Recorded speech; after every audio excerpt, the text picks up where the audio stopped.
Hello, Twitch chat. How the devil are we? I hope everyone is looking forward to a fantastic day of Nova Cup games. And with me on the cast, there is none other than Seto Kaiba in the top right and Shadowwings down there at the bottom. And we are a very bearded trio, it seems, this month, guys. We've all done very well in the Hirsute department, so I'm very impressed by that. Very, very well done indeed. And guys, we've got some absolute banger games ahead of us as well. The first series already straight off the bat. We're going to be casting Kusa, that's Genum and Adams, up against X-Crash, of course, X-God and Ashton Butcher. And that matchup is pretty sweet, guys. Like, I don't know if you had a chance to see that top 10 list that Jules put out the other day, but 3 out of the top 10 players of all time are going to be in this first game, in the group stage, day one Nova Cup. Like, how crazy is that? I mean, it's pretty crazy, and I mean, it's not even just that. It's that in this Nova Cup Division 1, can you tell how many there is? I mean, the Nova Right? Cup division, what, like, the seed rating is insane, right? Have you seen that? It's what, like 3.4k average rating for the entire tournament. It's unbelievable. I mean, We to be in Division 1, you would need an average of 3.2k. Wow. Wow. That's just absolutely insane. So I've not been climbing that much myself this season, so I don't think I would even qualify for Division 1 this month, which is kind of wild, come to think of it. Not that I've qualified for any of the Nova Cups, guys, just to clarify. But Whoa, specifically whoa, this one, even if I wanted to, no shot. you you're in every final, Penny.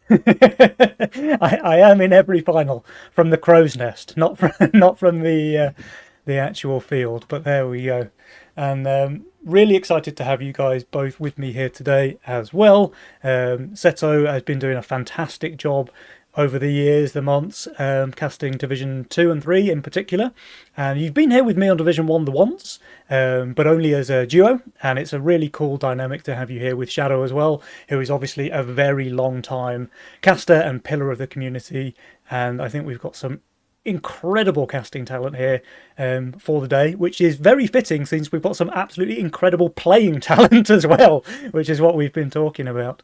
What do you guys think? This first matchup then, Isolde, Adams, Ashton, X-God. Any feelings about the match? Any ideas which way it'll go?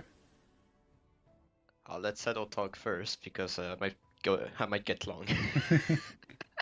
Sure. I'm actually going to make it somewhat short and sweet. The first time that I cast, I think, was during Ashton's return. Now he's gotten a little more into the groove so far this year. Of course, we did just have a sweeping meta change, but in many ways, it's just a return to what made these players so great.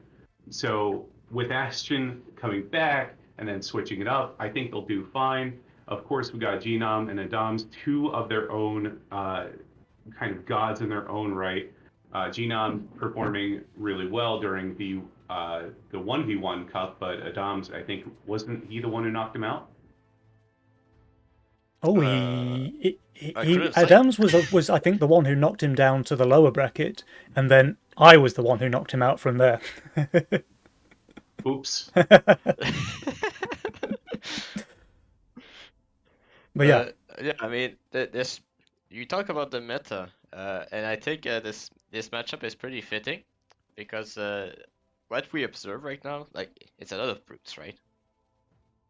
a But lot of if brutes, you've been certainly a there lot of brutes. since really early in the Legion development, there was this Ashen Butcher that was dominating the ladder, and people were never able to kill him in the late game. So there's some people who cooked up a strategy The and they tried Bulgarian to end the Gambit. game early. The Bulgarian Gambit. And that's what we're seeing right now. There's a lot of brutes on 6. Well, now we're But showing our age, Shadow, now that we're talking about the Bulgarian Gambit. You have to be a bit of a Legion OG to even understand that reference. yeah, that's why I slow progress till I explain what it was going on, so they can relate to what it means. Yeah. Uh, but it was to counter Ashen. We have Ashen this first match, but there's also something that we can observe that's doing pretty well, and it's enabling one of the people in your team, and putting yourself a bit behind. And that's what XGod and Ashton did at the beginning when they started playing Nova Cup. It was Ashton doing a bit more income and XGod enabling. And so we have those two matchup. I mean, maybe Adam's gonna have his history and just go for that Bulgarian Gambit, but you also have that synergy that is favored in this patch currently. Yeah, yeah, no, that makes sense. And actually, it's very interesting that you point out the meta shift. It's a momentous shift, I would say. Like, this is probably the biggest shake-up in the meta that we've had, certainly this year, for a long time, as far as I can remember. And do you guys remember coming into like 2 years ago when there was the first massive shift in the meta? Who were the players who adapted the quickest and dominated Nova for a couple of months there? It was Ashton and XGod. They really kind of got to grips with the way that things worked a little bit quicker than all the other teams, and they were able to just snowball their victories off the back of that. So they were putting the other teams on their back foot, making them play at their pace rather than their own pace, and they really kind of highlighted their own adaptability and the way that they can mastermind this game. So very interested to see, because this is a similarly like seismic meta shift with the power merc buffs and all the rest of it really shaking things up the way it's been for the last 9 months or so. And if these guys can adapt the way that they did the first time things changed, I think it was the big worker change that time around. But they adapted super quickly. If they can do the same thing here with this meta and just learn the way things work quicker than the other teams, they could have a very, very good shot this month.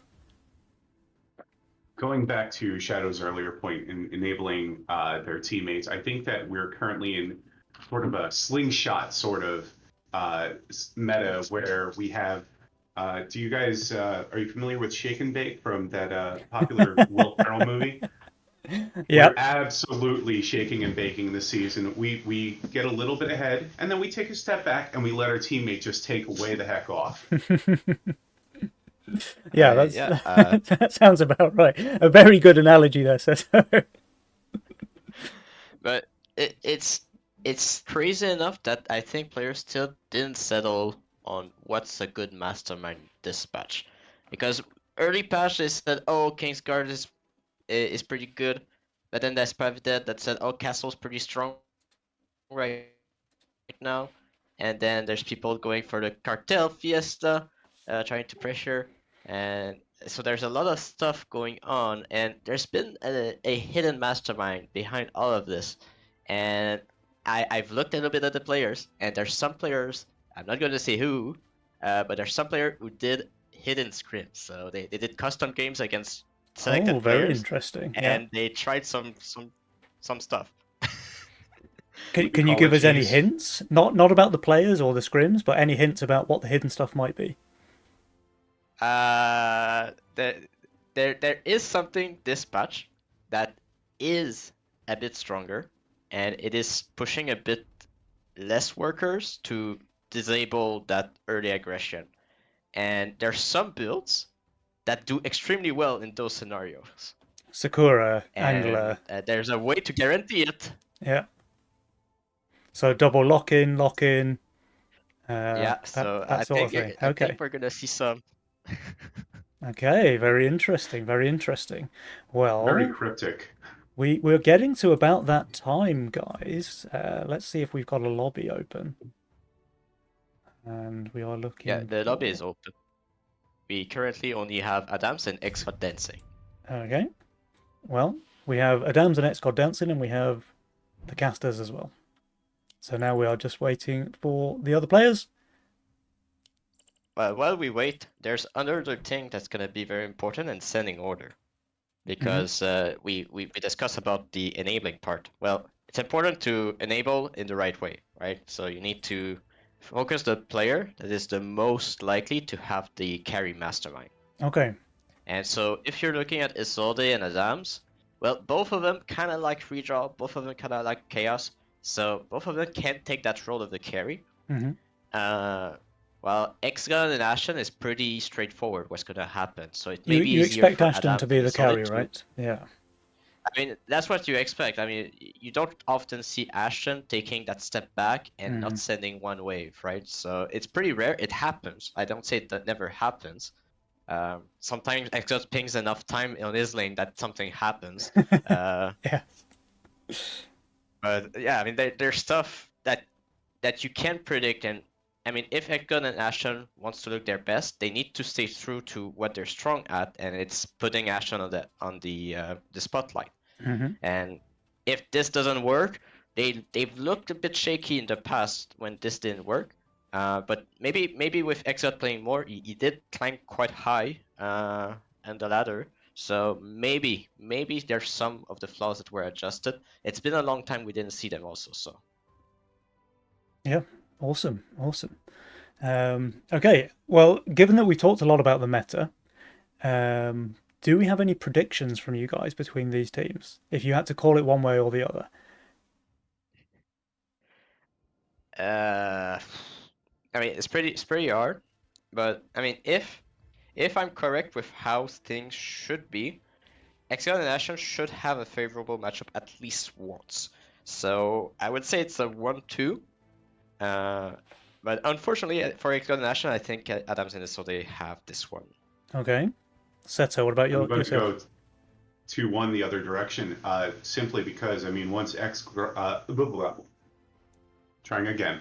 Once X God hits that groove and he starts feeling the tempo of the music that's playing in the background, I don't really think that there's any stopping. I think Ashton a little bit has been playing with the kind of wild card value, so to speak. You know, people haven't been playing that much against them. They do understand some of his play styles. However, the frequency has been very low this year, so I'm going to give it to them. Okay, okay. Well, that gives me the deciding vote then, I guess. And we all know that what casters say goes. So I think, I mean, I like that you've both called it 3 games played in the best of 3, and I agree. But I think I'm going to give the 2-1 advantage to Adams and Isolde, just because of current form. So I It's think Adams and okay. You're allowed Isolde to have be wrong. been they've both been playing a lot more lately than Xcod and Ashton have. Although Xcod's been playing quite a bit in the last couple of weeks, I think. But certainly in terms of consistency, I think Adams and Isolde have they've been practicing a bit more lately. They should feel a bit more in their groove. Whereas like Ashton in particular, I think has been on a bit of a break from the game for a while. So his form might just not be up to his golden self. You know what his absolute best is. But this is Ashton at the end of the day. You can he can always pull something out of the bag. So yeah, I'm going to call it for Adams and Isolde, but I wouldn't be surprised if it goes the other way. But yeah, I think the 2-1 is just because the deciding factor. I think it's gonna be redraw. I think we're gonna see redraw game 1, and the early aggression won't work against redraw because you can just redraw into an early game composition Yep. that is pretty stable. And I think that's the difference. I think the fact that Adams and Isolde are both comfortable with that mastermind makes it so they have a slight edge because of that. Yeah. Okay, well, guys, that's enough from the casters because the time for the game is here. This is November Nova Cup, day number 1. Kusa on the left, X-Crash on the right. Let's go. That's not a combination I was expecting from Ashton and X-God. Oh, Cartel and Castle. That is very interesting. And then we have Redraw and Kingsguard from Adams and Isolde. Shadow, do you mind giving us an introduction to these Legion spells and how they might affect the pace of the game? I mean, right now the Legion spells are Titan, Hero, and Embargo. So Titan's gonna buff the HP of a fighter. We don't know the roles yet, so it's pretty hard to call who's gonna use it. But the ones that's pretty favored is gonna be Hero, especially for Adams. Like redraw, looks for those auras. You add an aura on top of it, you're pretty happy. And Embargo, well, if you're behind, that's pretty good comeback tool. So that I think there's most likely going to be Hero and Embargo that we're looking at this game. Yep. Oh, Adam's going for a very slow opener, though, with the Fire Elemental and the Angler, so no workers for him. And Jenham still choosing. Ashton has picked quite an early game role, which is interesting, given that he's playing Castle. Yeah, but let me read something about Adams. Adams was known for his bounty hunter opening. Oh, yeah, you're not wrong. You're not wrong. It's not a bounty hunter, but it's an angler. It's an angler. I mean, yeah, Adams certainly. He knows how to play the kingpin. So if Adams is going for a 230 value start so he can get those kingpin stacks, I'm going to trust that the guy knows what he's doing. Yeah, and we also have an angler start on Isolde. So 2 very scaling openers for Adams and Isolde, but both are vulnerable on 6. Yeah. I'm interested about Isolde's pack rat positioning here because it looks like it's kind of blocking his aura spot to me. You can put it in the front, but it's good positioning because you want the pack rat behind and protected by your main tank. Okay. Because it's your damage on 6. It's your reliable damage. All right, fair enough. So he's playing for the early game rather than the late game, which actually in this meta really makes sense. So we will have with these bounty hunters, or the angler starts, kind of low workers, and with the warp wing we tend to have a little bit longer lanes. So I'm concerned about their early game here. You did see Genome try to greed the rat, but then second guessed himself, and I think rightfully so. Just a little bit vulnerable here on 2. Yeah, the shroom and the angler are pretty weak actually on 2. Like if he gets snailed there and he's hunting, he should leak really badly, I think. Now, Ashton, true to form, he has pushed up to 6 workers, so has XGod, so they are really trying to take advantage of the fact that both Adams and Isolde are doing these super slow openers. Isolde's still on 4 workers, he is hunting this wave, of course. Bit of an interesting play here, so he had the pack rat above ground last wave, spent all of his gold on this bounty hunter here, and then hunts the pack rat, so he's low workers, but not as far behind as you might expect, because the pack rat can compensate for that to some degree. Yeah, he's just optimizing how his value is distributed with the pack rat. That just shows a lot of knowledge of the pack rat here. Look at this though, Ashton going for a bit of a leak there against the lizard, 53%, and his greed is getting punished. So Isolde, despite being very low workers, 1 lizard was all it took to get a pretty decent leak out of Ashton here on 3. It's an experience with the unit. Warp Wing shines when everything is grouped up because it can reduce damage from a lot of units. When you have a split wave, you don't really have to reduce damage that much. So Right. I think it's a slight mispractice with the Warp Wing. Fair enough. Now we see the first of what I assume will be many brutes this game being sent by XGod here on wave 4. Let's see what Isolde does about that. Will he treasure hunt here? He will. Oh, but his treasure hunt showed -60, so he thought better of it, kept the rat above ground. He's 445 value here, wave 4, and I think against the 100 send he should be doing very, very well. Maybe he's going to small leak, but he might just full hold as well, honestly, with that value. It's just very well played by Genome here, by Isolde, sorry. It's just reading exactly what you want to do. 4 is a weak wave for bounty, especially with Wild Shroom, so just making sure you hold that, Yeah. and now XGod is in trouble. Yeah, that really hurts XGod actually, because obviously the power mercenaries don't give you the same amount of income as the income mercenaries, so he's lost 3 income on the brute, he's lost another 2 income on the robo, and he's given more gold over to Isolde for killing those creeps. So it's a really, like, for that to happen on wave 4 is a really big swing, I think. So XGod is already behind. You see it on the power score table here on the right, and Isolde is all the way on the top there. So one small play, full sending into an overvalue opponent, can really start to snowball the game in one way.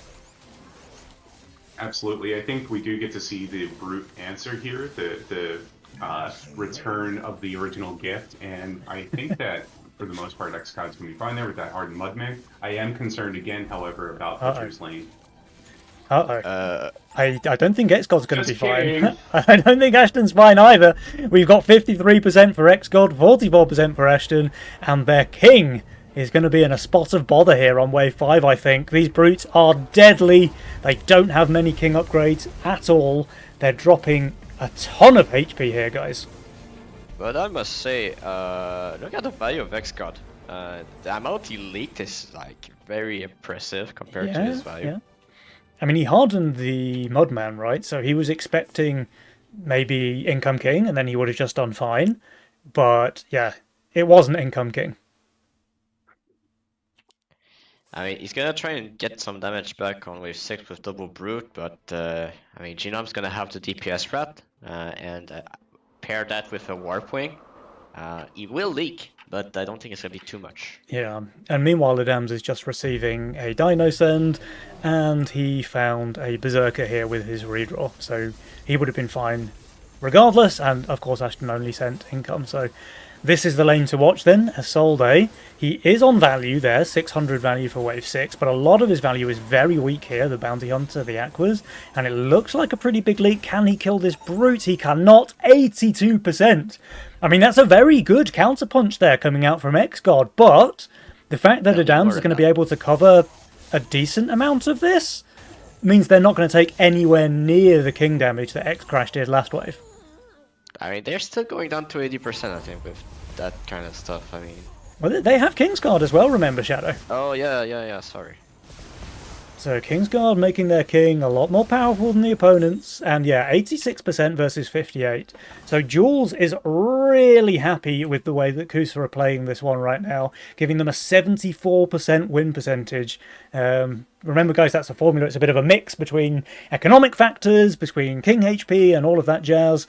Jules put a lot of effort into that formula, and it's getting pretty accurate, I think. And we have a Hermit from Ashton. Okay. Yeah, we did add a Steve this wave, creating a little bit of extra Bounty Hunter stacks, but we still have the Aqua, which is just insane damage and tank value on this wave. The Steve being that little bit of extra boost, but I think we're going to be mostly okay here, but I've been wrong before, recently. He's got very, very nice split aggro here from Adams. All three of his units taking some damage, but not too much. They all stay alive as long as possible. The Berserker finally goes down, and I guess the Bounty Hunter will follow. Yeah, I mean, he's gonna leak, but it's a really small leak. Is this worth? It depends what you utilize this for. I mean, they are getting saved up one, but X-God did save this round. But I feel like we're gonna see some KP coming up here from Isolde next. I mean, these Mythian numbers are starting to look very scary. Here comes the Wave back. 8. Massive send here from Kusa. We've got the Mimic and the Brute from Adams. We've got the Pack Leader from Isolde. And what will X-God and Ashton be able to do against this? X-God is hardening Mudman just to have some tank value to survive. He does have a Tantrumed Hellraiser, which is obviously something in his favour. But he's still minus... Actually, he's going to be close to value when he finishes building. Huh. And I mean, there's no mole, there's no hermit, so those masks can shred the wave, and the mimic will be stuck on the Mudman. So Yeah. it's kind of good. Ashton, meanwhile, he's receiving a fairly big send. This Warp Wing is tanking perfectly. It will survive those creeps on the left. Very, very nice from him. Let's zoom out. This Mimic going down very quickly. Does snack on a couple of creeps, though, after taking down the Mudman. But that is a hold, it looks like. Yeah, fantastic there from X-God. And Ashton, he's doing the same, right? This is a full hold from him as well. Okay, this changes things. Watch Jules' win percentage change off the back of that. And yes, remember, he was 78% in favour of Kusa. It's now all the way back to 54 for X-Crash. That was a huge hold from both of these players. Where's the I'm banner? gonna complain here. Jules, where's the banner? Where's the It banner? went from one side to the Yeah. other. Yeah, where is the banner? Game Mate, changer? do casters not get to see the game changer, or is that reserved for tilting the players? Jules? Yeah, let's report Jules. Like, I think it's unfair. Come on. Yeah, that's completely unfair. I'm gonna do it like a cappella. Game changer. All right, let's go.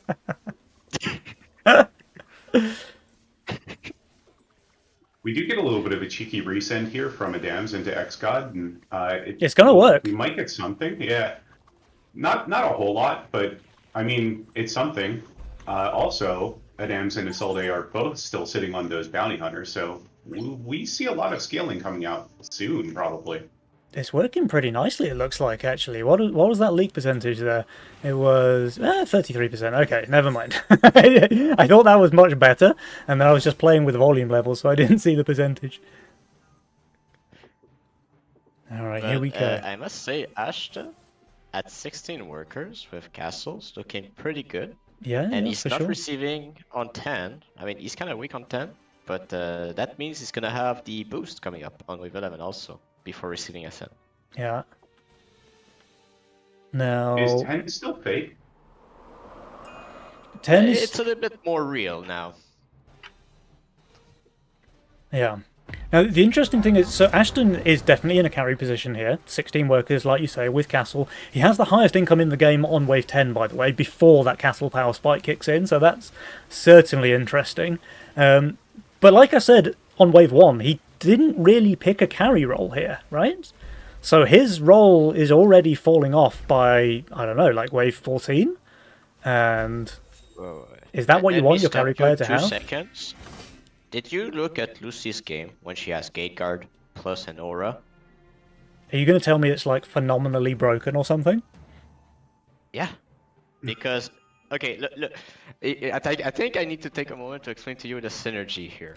You have Gate Guards that spam units that have HP. Uh-huh. You have Warp Wing that has attack that reduces damage, Oh, and you have White Mane that reduces damage taken. So Insane. basically you have infinite HP. that's just absolute insanity, right? Yeah. I guess that's how that works. Yes. He does still have a reroll as well for Ashton, so if the Gate Guard infinite HP bug doesn't work for him... Oh, and look at this. This is important though. Yeah, but look, he's killing his mask. Hexgod is not no. a knower about the even split on Wave 11, it seems. Yeah, it's not a knower, but this is crucial because this is a embargo play for Adams and his Soul Day. Oh, And so the he's going to egg get away with is murder. free. If this thing survives, if this thing dies, then his egg is Yeah, dead, right? Okay, can it live? Little Oh. Max is doing a great job, but Oh. it's not going to be enough, no? Yeah, Hexgod did has killed his Adam's own egg here, and that is because of the even split on Wave 11. Like, a single tank here from Adams kills Hexgod's egg. He almost killed that wave though. Yeah, he did pretty well. But it's an Adams egg against Adams. Yeah, disrespect. Oh, talking about workers though, Hexgod has 14. Adam's now in the lead with his 22.3. Yeah, he kind of needed that egg to work for. Yeah. But it's typical cartel. You try to hope for a send or try to generate value, but now you're behind. So you're kind of relying on Ashton. I mean, Ashton is certainly in a good position this game. He has by far the highest income in the game. And he's in a really good spot. But Adams is not far behind, honestly.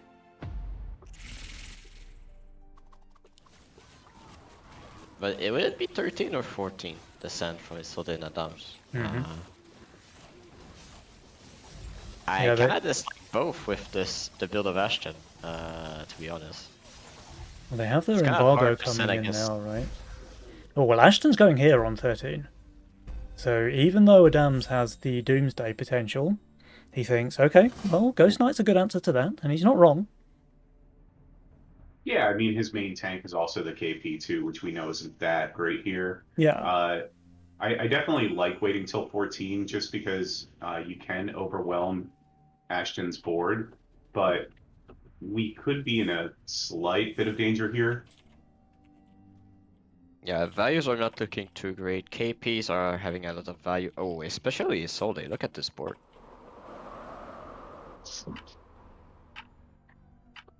I don't think Isolde is holding too much, even if it's only Brutes. I mean, Brutes is a pretty good send against him. Now, obviously, Adams did raise his split, so the Ghost Knight is not tanking anything, actually. It's just a complete waste of a Ghost Knight. And back over here for Isolde's lane. The Brutes are all dead. Obviously, the splash from the Aquas. Just isolate them, get them killed very quickly. He's doing pretty well. It's going to be leaks on both sides. Yeah, that is a shutdown on Adams as well. Okay. Alright, 33% on Adams, 50% on Isolde. It's something. They do get some shutdown gold, but crucially, Kusa were saving their Mythium here. And now, Xgod and Ashton are going to have to deal with some like 800 Mythium sends here on wave 14, which is tough. Where are the brutes? Where are the brutes? Where are the brutes? These two mimics could have been, or is that 3 mimics even? That's 3 mimics. That could have been 8 brutes. Yeah, and there's 3 ogres here. That's 5 brutes in my estimation. But to be honest, the goal here is to try to overwhelm the Dread Knight. That's why the ogre is higher DPS overall.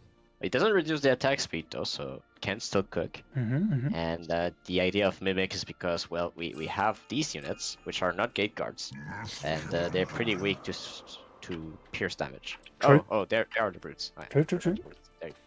I mean, Ashton is basically on value. Like, the fact that he's had such a strong economy going this whole game has given him almost infinite gold to play with, it seems, especially because they got some decent leaks in last wave. He can do pretty well, even though this is a 780 Mythium send. Meanwhile, Xgod 840, don't expect him to be doing particularly well. Yeah, the Dread Knight's just dying way too quickly. That's his infinite value unit, but no value once it's gone. So yeah, that's 144% for Xgod, and actually Ashton doesn't look like he's doing as well as I would have expected. That's 109% leak for him as well. They do have 84% left on the King with a few upgrades. I think they'll survive here, but Kusa are getting a lot of gold from this. King is paper. Oh wow, That's not surviving. they don't survive. This is, I mean, it's not even close. Wow, King is paper. Holy moly.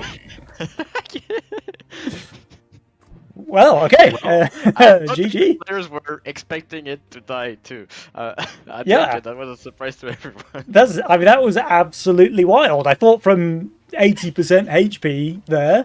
Yeah, it was 80, right? Yeah, it was 80% with a decent amount of King upgrades. I thought they would be okay, but they were not okay. It wasn't even remotely close. The King needed another 1 or 2 spells to clear the wave there. Wow. Okay, well, that's game number 1 going in favour of Kusa. Adams and Isolde are 1-0 in the lead here in game number 1. Now, guys, this is a best of 3. So Xgod and Ashton, they certainly have a chance to come back into this, but they do need to win the next game to have a chance of taking the series.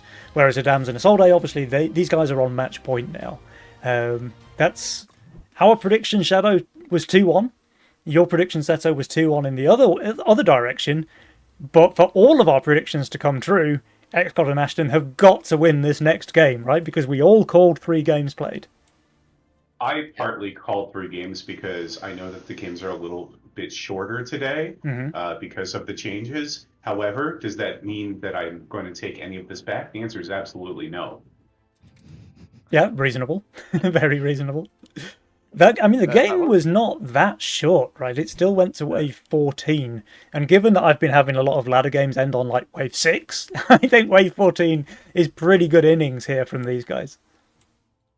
I mean, this game was pretty well played by Xgod and Ashton. Especially the hold on 8 was crucial for them to have a chance in this game. Yep.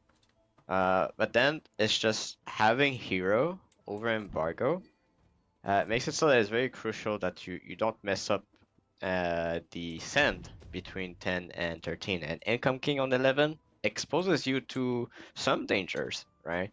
Because, I mean, that's the power of Kingpin. Like, you don't really know where to send between 11 and 12. You go for Income King, and then the opponent have the tempo.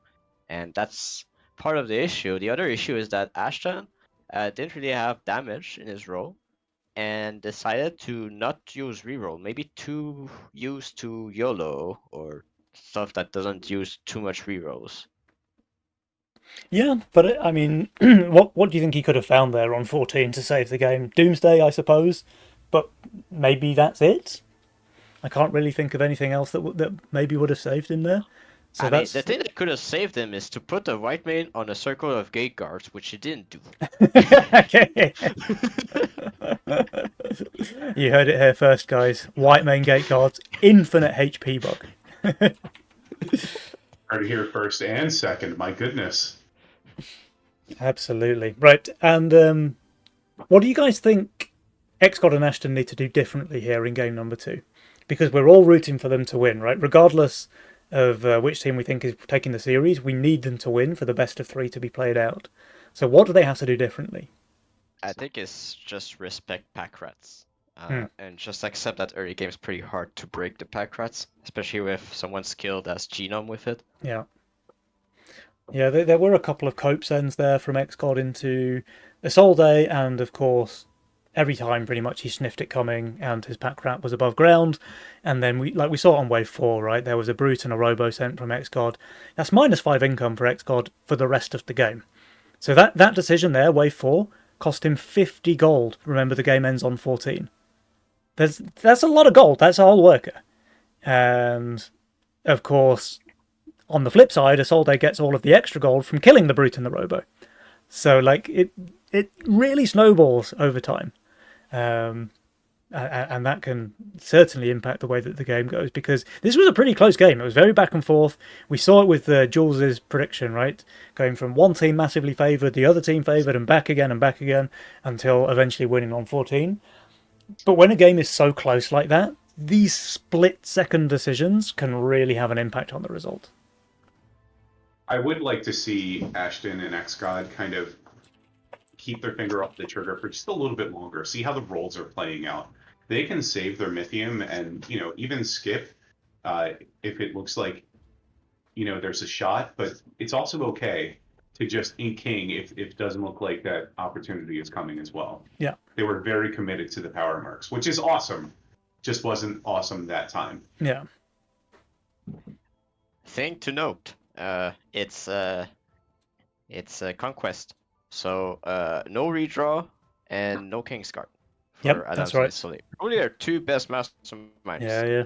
So for any of the players, or any of the new players joining us here now that it's free weekend for Nova Cup, firstly, welcome.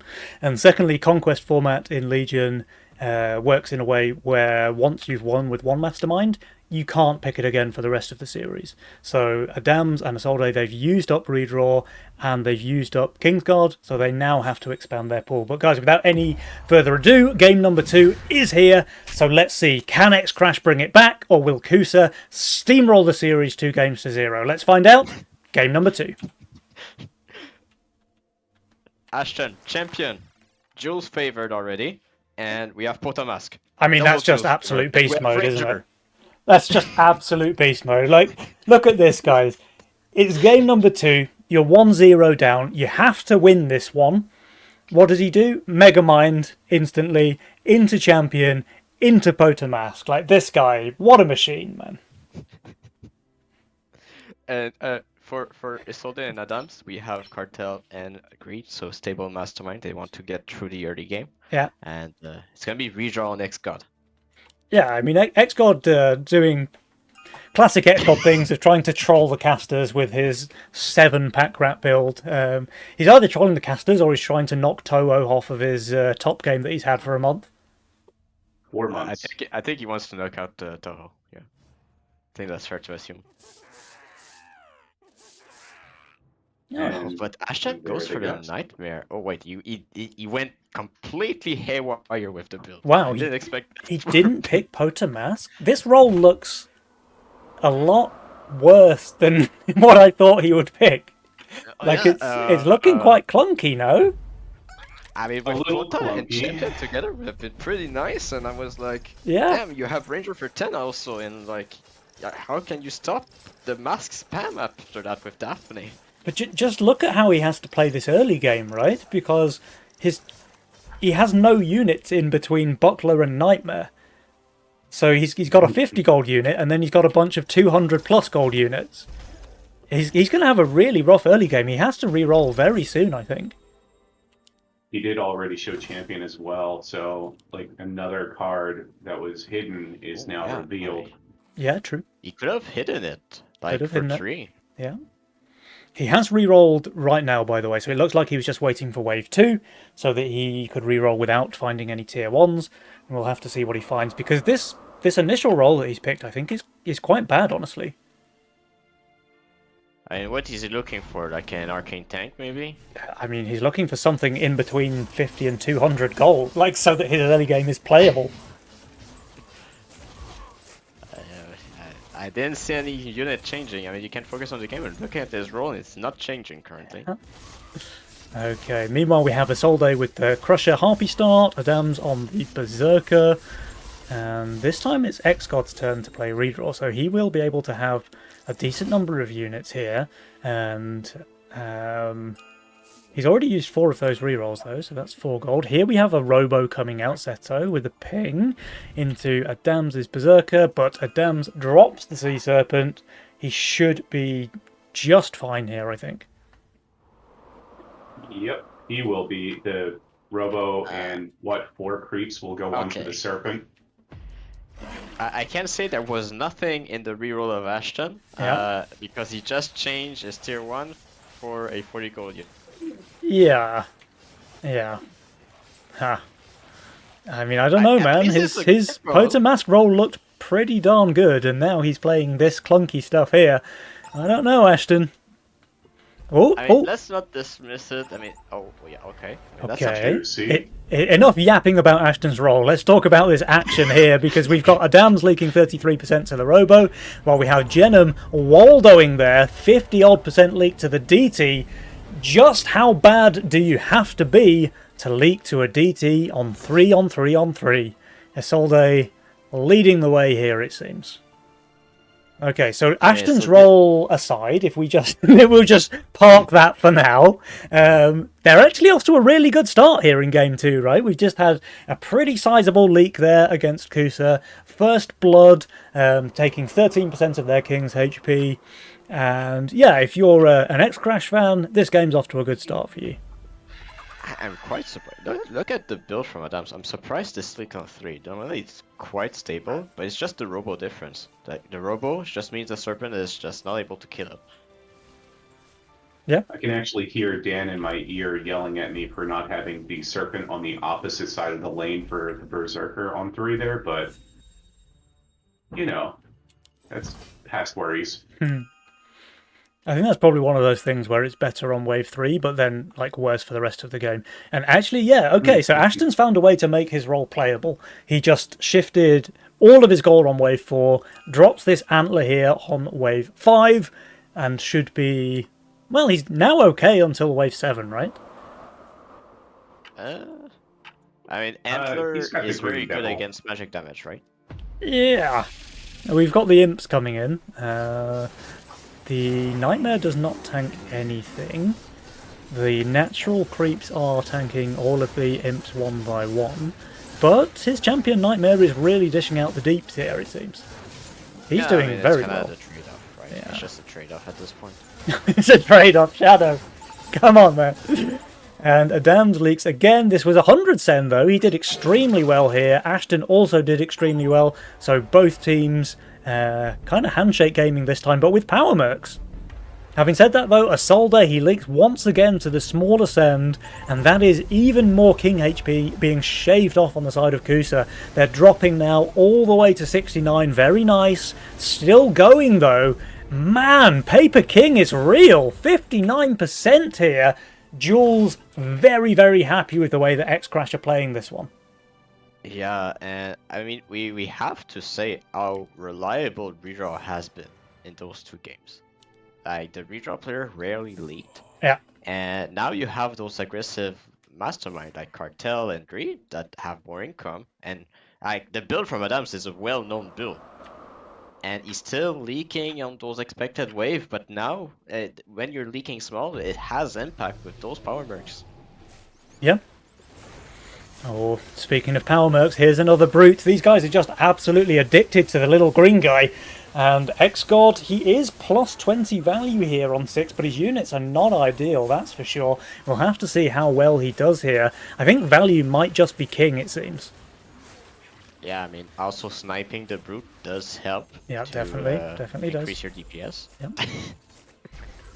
Okay, and there we go. Nice hold there from X-God. And everybody else as well, but that was all income for the other players. Now Ashton continues to send income mercenaries while everybody else in the game is saving. So he is acting like he wants to be the carry player, and do you know what? If he can get through this early game, He actually can be, because his top end is looking pretty spicy there with the Lord of Death, with the Banana Bunk, and obviously Antler as one of the best tanks in the game. Okay, I'm gonna betray our ages again, okay? When Ashton first started playing Nova Cup, we always question how we will make work is YOLOs, because there was often heavy top end. Mm-hmm. We did the same mistake, Penny. We questioned how we would make a top end role work. Yeah. Well, you have it here. He just has the experience with it.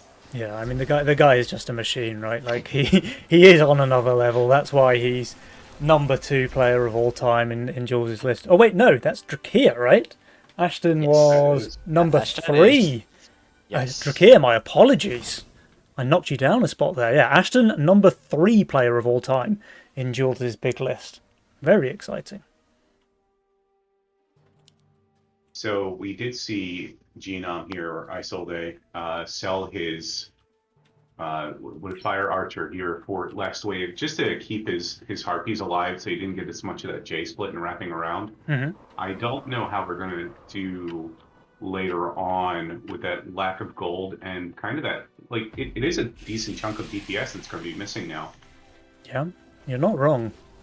But look at this, guys. So Ashton and X-God may be starting to fall into the Income King trap, which I think is very strong in this meta. Adams and Isolde applying pressure, applying a lot of pressure, actually, with this save. So Adams has over 200 Mythium, Isolde is not far behind, and these guys are not looking great on wave 9. So yeah, here come the brutes. Triple brute there from Adams, mole brute from Isolde, and what is the answer here on the side of X-God? Well, It's an LOD. It's an LOD on Ashton. I'm pretty sure of it. I mean, I know he doesn't have he the doesn't have the for it, he needs gold. to sell. Yeah, he has to do something like Antler and then just throw a buckler down in the split somewhere. I mean, Yeah, to be that's what fair, he does. if it was an LOD, it would be quite fine in this wave, to be Mhm. honest. Ashton is on value. Bang on, in fact, plus minus 0.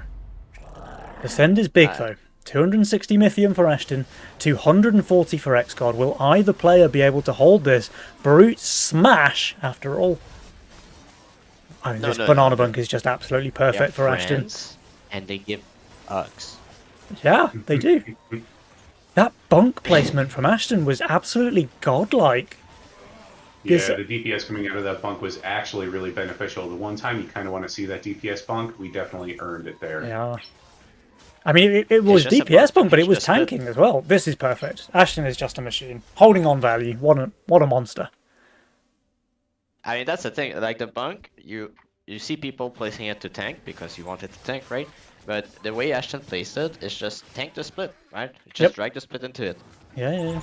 It was perfect. It was absolutely perfect. How dare I question Ashton's role selection and placement? Disrespectful. I'm gonna say that that placement is pretty bad for 11. Yeah. On ranged waves, pretty trash. But Well- on melee wave is exactly what you want. Let's find out how it is on boss waves, because here I'm pretty sure the bunk will not tank the boss, right? So his nightmares will be going down relatively quickly, and this is a full resend coming out from Team Kusa.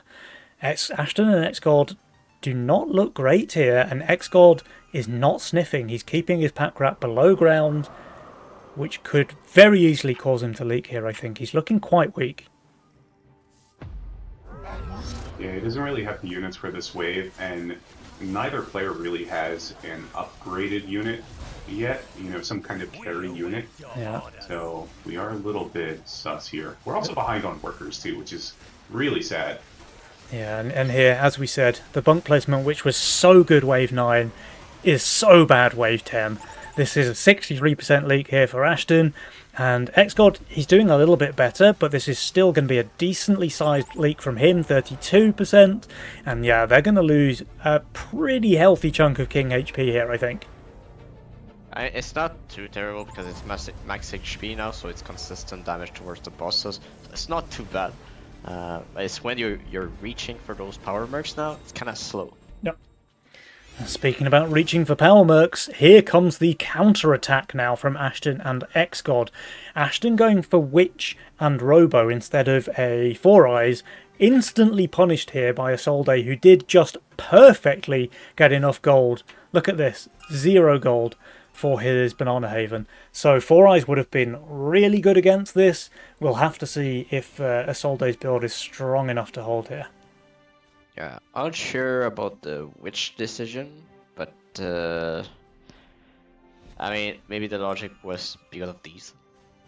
Sure. It's just super unfortunate that Isolde was able to get the amount of gold, exact amount of gold that he needed to pull it out. Alright, we've got 400 Mythium for Adams, we've got 380 for Isolde. Pretty big sends against Ashton and X-God as well, by the way. Adams and Isolde did go for the PTA resend themselves. Okay, that bunk tanked. Okay. That button did tank, and his doppelganger is cleaning up the wave. That looks like a pretty juicy hold there from Ashton. He's going to leak a couple of creeps. Jenem on foot, X-God, leaking a few more. Adams, though, 112% leak, but Isolde not receiving the Four Eyes. His Banana Haven just smurfed there against the wave. Isolde is able to hold despite being minus 355 value. That is huge for Team Kusa. Meanwhile, X-Crash, they lost a bunch of King HP last wave. They're losing a bunch more here on wave 11. Dropping, but Kusa, there's still a few creeps against their king here. They're going low as well. In fact, they have almost exactly the same HP as Team X-Crash. The one difference being a few king regen upgrades on X-Crash will make them healthy again in a few waves' time. There's a push for 13 here. Yeah, it's a push for 13. Very interesting. Okay. So Ashton and X-God deciding they don't want this game to go much longer. They're pushing very, very hard here. In fact, X-God is basically full suicide pushing at this point. He's 1400 value here on wave 12. I mean, he's going to leak to no sends. But look at Isolde. Yeah, they're both shifting so much gold here. Wow, 500 gold shifted for Isolde. Yeah, Adams has shifted golds not too much, and since X-God is pushing hard against him, it doesn't really matter. What's important is what Isolde is doing, and he's like 600 shifted, so they don't know about that value. However, Isolde doesn't really have something to use it on. Maybe it's just King Claws for him, but the DPS is pretty bad already on him. They do send... Yep, so Adams and Isolde, despite shifting all of that gold, still felt the pressure there from X-God's Sui push. And it is a full Sui push here from X-God, like he's on 1500 value. And, okay. So X-God will be leaking everything.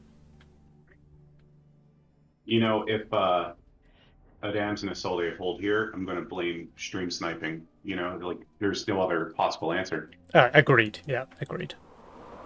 Adams is pretty close to value as well, by the way. Like, he's 2.4k on Adams. Isolde's 2.6k plus 100. I think Kusa may have just 2-0'd this. I think you're right. But, I mean, let's see. The bunk is down. On the Haven is down.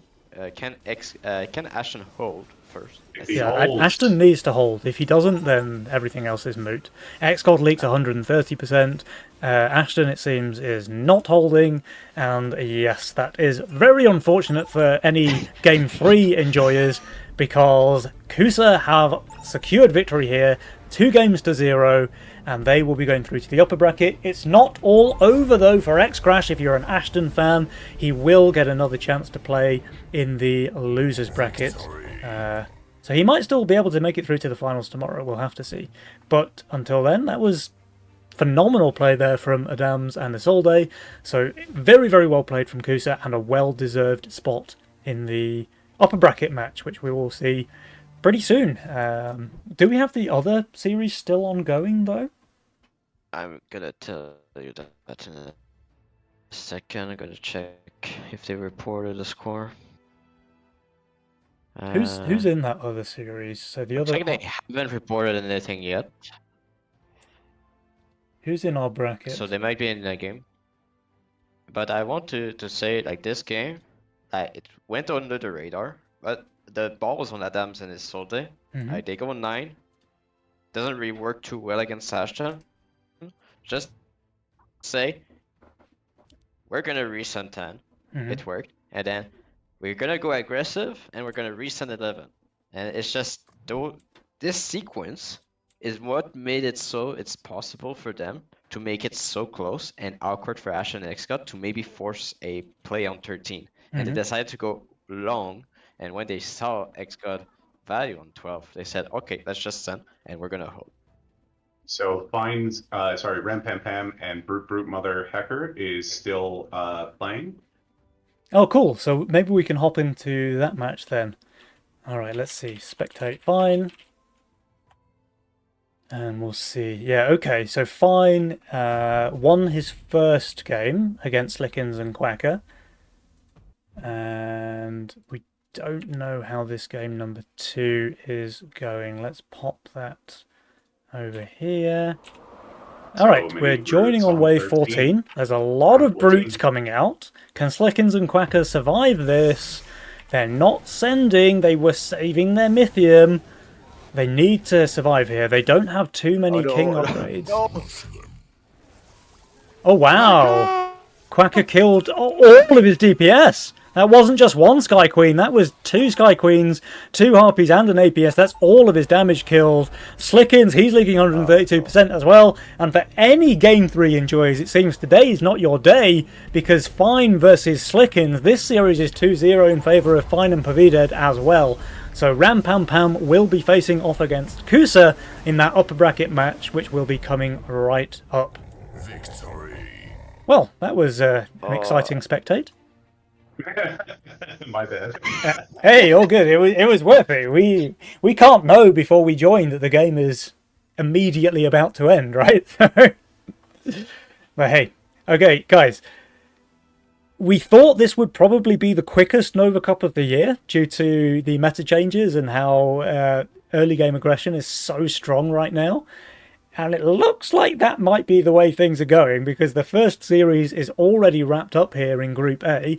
Both games ending 2-0, both games ending by wave 13-14. But we'll have to see. Will this be the story going through the entire tournament, or will any of the teams be able to drag games out to some of those longer ways that we've had in prior Nova Cups? We'll have to see. I think we're probably going to have a bit of a break before the next series, obviously the upper bracket match. Do you guys want to make any comment on the games that we've seen before we do that? We have got time. I mean, I want to say, like, if people doubted that this match is going to be exciting, there's going to be strategy. I mean, we saw a lot of game-winning strategies and decisions, like, at least for the game we saw between Adams and Isolde. There are sequences that if they didn't happen, games wouldn't have been won by Adams and Isolde. And it's just like, that's just showing that the patch is based on you need to make the right decisions at the right time, and it's really crucial where you put them and what you do with them. Yeah, I right on, Shadow. absolutely want to echo that. Just because you make a bad decision on wave 4, we didn't hunt that pack rat, therefore the enemy held everything that I just sent at them. And even though it was all power marks, there still are avenues in, but it is so much more of a mind game now than it's been in kind of a while. Income and Chill is not necessarily dead, but it is certainly finding its way over to the graveyard. Yeah, absolutely. I think you guys are both spot on with that assessment. Okay, well, we'll have to see what happens in the next series, guys. Until then, we're going to have a quick 10-minute break between games so the players and the casters can have a much needed rest. So don't go anywhere, guys. We'll be back. Us casters will be back in about 5 minutes time. The games will be back about 5 minutes after that. So we'll see you in about 5, guys. Until then, actually, I'm going to leave you with some best of Nictia. So this one will be TBH. Seto is happy with that one. Although actually, Seto, I did have a special request from Nictia himself not to play the energy drink song. He thought it was a bit too heavy for the Nova Cup stream, which I was disappointed with, because personally I think it's an absolute banger. But Absolutely. But guys, audience, I hope you enjoy this. This is our very own meme musician, Nictia, and here is one of his masterpieces, TBH. So we'll see you after the break.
Welcome back, Twitch chat. Welcome back. I told you it would be a short break, didn't I?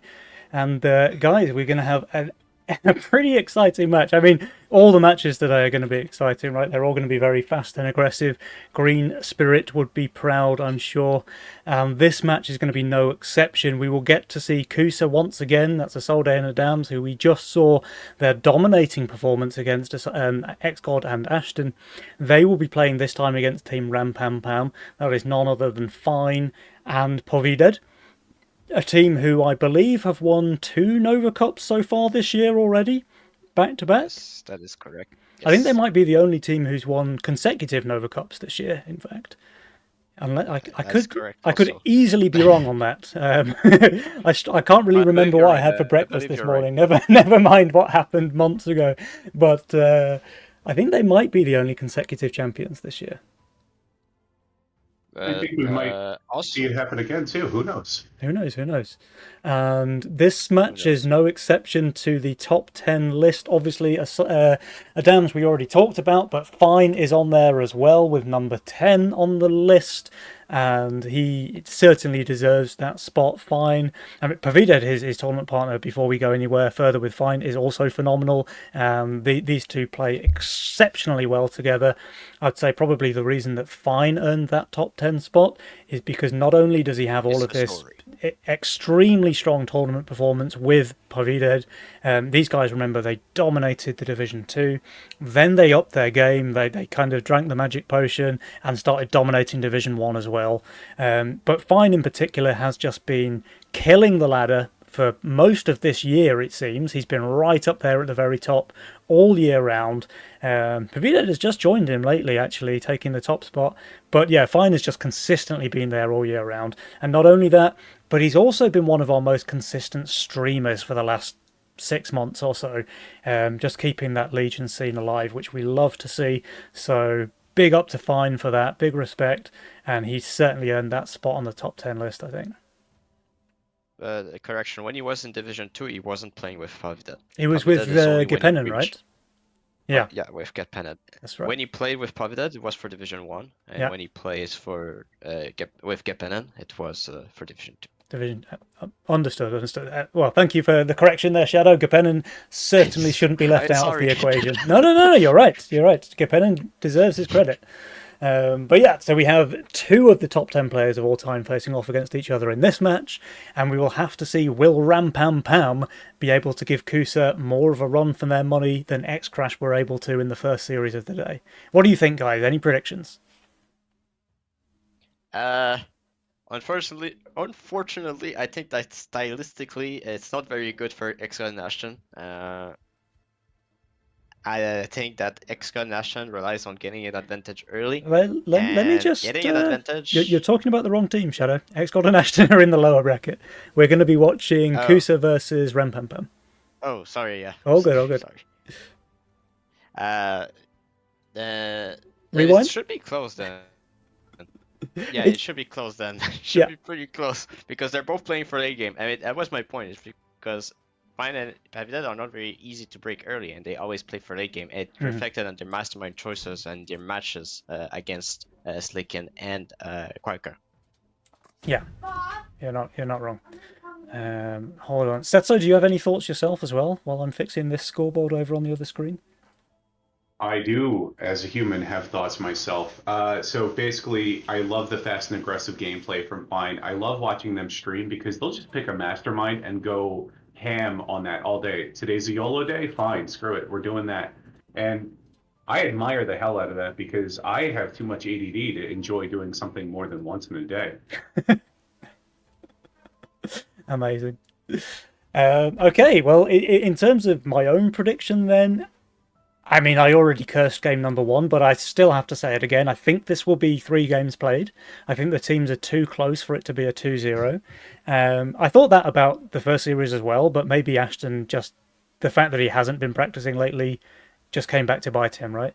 Whereas these teams, they're all 4 very active players, all 4 very high-skill players.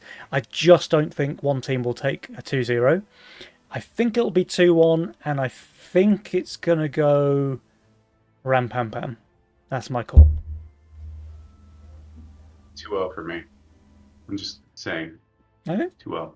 Reasonable. Well, we'll find out. It looks like the players are ready, so we should be able to get into this lobby very, very quickly, and we'll let the players speak for themselves, because it seems, no matter what the casters say, we're always wrong. I mean, with the way they play, I mean, it's difficult to call like which side is favored. But one thing I can maybe say is that we're gonna have a early game end and a wave 21 end on the same series. Okay, very exciting. Well, we're about to find out, guys, because Ram Pam Pam versus Kusa is here. Let's see which of these teams is going to take the upper bracket match and guarantee their spot in tomorrow's semi-final. Game number 1, let's go. Ooh. I mean, they're going for cartel. It looks like Adams looked at what Pavida and Fine did against Slick and Quaker in the 1st game. They went for the Bulgarian Gambit at the first game. And so now Adam's just playing around it with extra economy, it looks like. And we actually have mirror picks on the masterminds there. We've got Greed Cartel and Cartel Greed. And it's reflected also in the Legion spells. There's Robo Squad and Press the Attack, two very aggressive Legion spells that are pretty much looked at. And with Cartel, that means that you want to see the game end on 11 or 12, and it's kind of reflected here. Who has the advantage? Cartel sending into Cartel or Cartel sending into Greed? I imagine Cartel sending into Greed. It's pretty equal. It's not the same thing that if you're sending into Castle or stuff. You still have like strong income no matter, and like you don't really try to snowball off of a Greed player or stuff. Yeah. Alright, King Ups all around. Snails would have been extremely effective against the side of Kusa here, though, with the double skeleton and the shroom start. So, getting quite lucky there that there were no Schneckers coming out on wave 1. Fine and Poe did also tournament almost. is pretty expected. Yeah, you're right. Sorry, Seto, what were you saying there, man? Fine and Poe did almost had made him a little bit of a blunder. Both of them started a lead archer at first, and that would have left them vulnerable on the same waves. Yeah, that's a really solid point, actually. Especially now, in this patch, where Power Mercenaries are so strong. If you have a shared weak wave, say wave 6, because you're playing double archer, that can really bite you, because a team like Adams and Isolde will lock onto that with laser sights, and you can just guarantee there's going to be like 3 brutes on wave 6, and they're just going to end the game there. Yeah, but I don't like the alternative Pavida went for, because it's not better on 6. Yeah, I mean, And like not when you're right. speaking with Elite Archer common weak wave, and you're talking about dispatch, wave 6 is a huge pain point. And Green Devil's not doing too well on wave 6. Yeah, you're not wrong, but it's probably easier to build around having a Green Devil on 6 than it is an Archer, perhaps. Although, having said that, the rest of his role doesn't look good on 6 either. Now, we do have 2 kind of matching leaks here on wave 2 against the Snails, with Fine leaking 4, the Dams leaking 3. So, not really much to differentiate the 2 teams so far in this game. Although, Fine and Pavided have managed to go to 6 workers each. So that long wave 2 probably does go in favour of Team Ram Pam Pam. We do have a little bit of saving out of Poeted and Adams, our Cartel players, and kind of wondering when exactly are they planning on spending some of that Mythium. And Adams can definitely go for a wave 4 Sen against Pavided.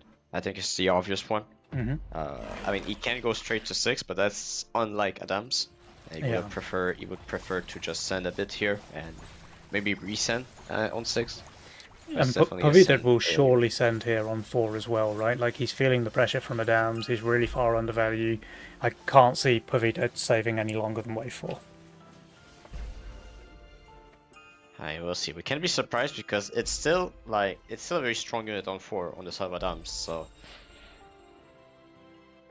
Okay, well, okay, really, it's just an income send from Pavide, but Adams does continue to save his Mythium. So the fact that Adams is not under any pressure whatsoever means he's continuing to pile that pressure on Pavide. I mean, is he going straight 6? I mean, because, okay, the reason why I say that is because he has the option to go for a Chloropixie on 5. Mm-hmm. And wait, if he potentially wants to leak on 5, Yeah. that's pretty good for you. Yeah, I mean, especially because Isolde is very strong on 5 himself, and the fact that Isolde gets a full send here, so all 100 Mythium there being spent by Pavide, Isolde does not have to build to hold wave 5, right? So he can full push, and Adams, like you say, maybe he just has enough to add 1 Treant or something like that, so he's not complete liability on 5. We might see an enormous wave 6 play coming out. I mean, that would be an Adams move, but he decides to go for 5 with the...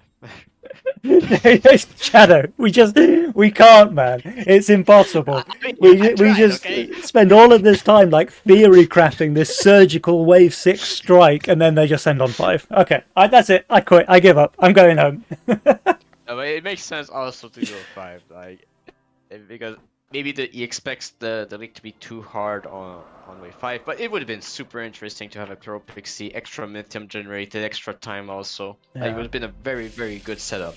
Yeah, for sure, for sure. Here on 5 though, it's just not going to be good at all. Like Fines plus 50, he should be easily holding here, I think. Pavide might leak small, but I mean he's 525 value as well. And when you were saying that he's kind of weak on 6, yeah, the Green Devil not great on 6. Pretty good on 5 though, especially when it's protecting a gate guard. That's why I was like, hey, drew the huge play on 6, kinda good. Yeah, I really wanted to see this massive Wave 6 play come out, but it wasn't to be, I'm afraid, and as a result, it looks like Kusa's Wave 5 send is just a little bit meh, you know? And to point out, I believe it was only income sends from Fine Pavide throughout the games currently.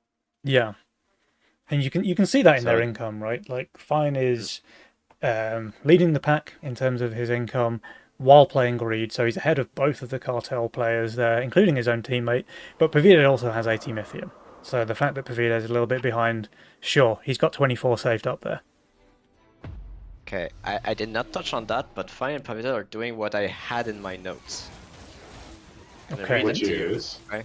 So that I'm not I'm just have proof. Okay, it's written. So Income King is still good. Asynchronous Send will win this Nova Cup. All right. What have you seen? You've seen Fine sending Adams, and then Pavide wasn't sending Isolde, and then Isolde got sent on 4, and then Fine sent Adams on 5, but not Pavide. Pavide didn't come on 5 also, but this skip jump of not sending every wave on the same person makes it so that one person stays a worker and the other one it's a push, but you alleviate some pressure for early plays. Yeah, and actually that's really interesting, Shadow, because while you say that one person gets to push, usually in that situation you might not push as much as you would if your allied received a send as well, right? Because you kind of want to stay on respectable value so that you can cover any potential leak from your teammate. So that asynchronous sending, as you describe it, is also putting a bit of pressure on the teammate at the same time. shake and bake, baby. Shake and bake. So we do start to see kind of interesting Mythium being saved up. Poeted will hit 200 before the end of this wave here, and Isolde will have 160 or so. Are we seeing any kind of openings here? Maybe 9? 9 looks good, but 8 could easily work as well. Like, Fine has Pack Leader here on 8 if he wants it. Pavide has Ogre, and yeah, okay. Yes, I casted something! I made a good prediction for once, guys! You knew you could do it. Do you see? Do you see? Alright. Years of experience paying off. Now, will they be able to hold these sends? This thing, of course, literally unkillable. If anything can do it, though, it might be a Pack Leader on wave 8. Meanwhile, Isolde, I mean, he's minus 200. Leviathan, pretty good wave 8. pretty bad against ogres. So we're going to have to see. The sends are pretty huge here. Unfortunately, Pavided could not afford a brute to go with his ogre, so just adding a dragon turtle and a rowboat here from Fine. Adams. Okay, let's keep eyes on this scallywag. How literally unkillable is it? Looks like it's actually literally killable. It got turbo overwhelmed there. The pack leader, so much damage to the wave. Wow, if he'd leaked that pack leader as well, they might as well forfeit here. He did kill it with the last attack there from the Leviathan. Isolde, meanwhile, 75% leak against that Ogre DT. And this is some serious king damage here on wave 8. The one silver lining for Team Kusa, they have a bunch of Mythium saved up, but look at how much gold they're giving away here. Fine and The wave Pavida. is just not dying. What? Wow. That's 80% king damage dealt Okay, by those we get leaks. the- We get the banners. Yeah, So, turns out, Fortified Pack Leader is good into pierce damage. yeah, yeah. Another, you heard it here first, right? Like this is just the Nova Cup of absolute bombs being dropped by the casters. There's an answer though. Look at all the friends being sent, to try and give Uggs to all the fortified tanks. Yeah, there's a lot of friendly brutes there. Pavida, he's plus 25, Fine's minus 65. The sends are large, 300 Mythium of brutes for Fine, 280 Mythium for Pavida with a Schnecker in the mix. We'll have to see. Pavida should be able to hold this, right? He has a lot of fortified units. He's got the double gate guard as well. Infinite HP value. Fine, he's not fine. Fine is actually looking quite Pavided here on wave 9. That's a 75% leak and a shutdown from him. Luckily, Pavided is fine to cover for the fact that Fine is Pavided. That's getting confusing. Normally, you're not allowed to do name puns, but that one's forgiven based on just the sheer execution. Thank you, thank you. I mean, Pavided is also able to cover for a decent amount of his teammates' leaks here. The sheer amount of gold that they gained with those leaks on wave 8 has almost catapulted Rampampam to victory here in game number 1. That was huge, and yes, Jules is very happy with Rampampam. 88% win probability there on the old Julesometer. I mean, I'm quite surprised it didn't change. But there's no percentage change that happened between 9 and 10. No shit. Yeah, I mean, well, I mean, I it's guess exactly the same. Yeah, I was expecting it to go like more in favour, right, of Rampampam. Sorry, Seto, go ahead.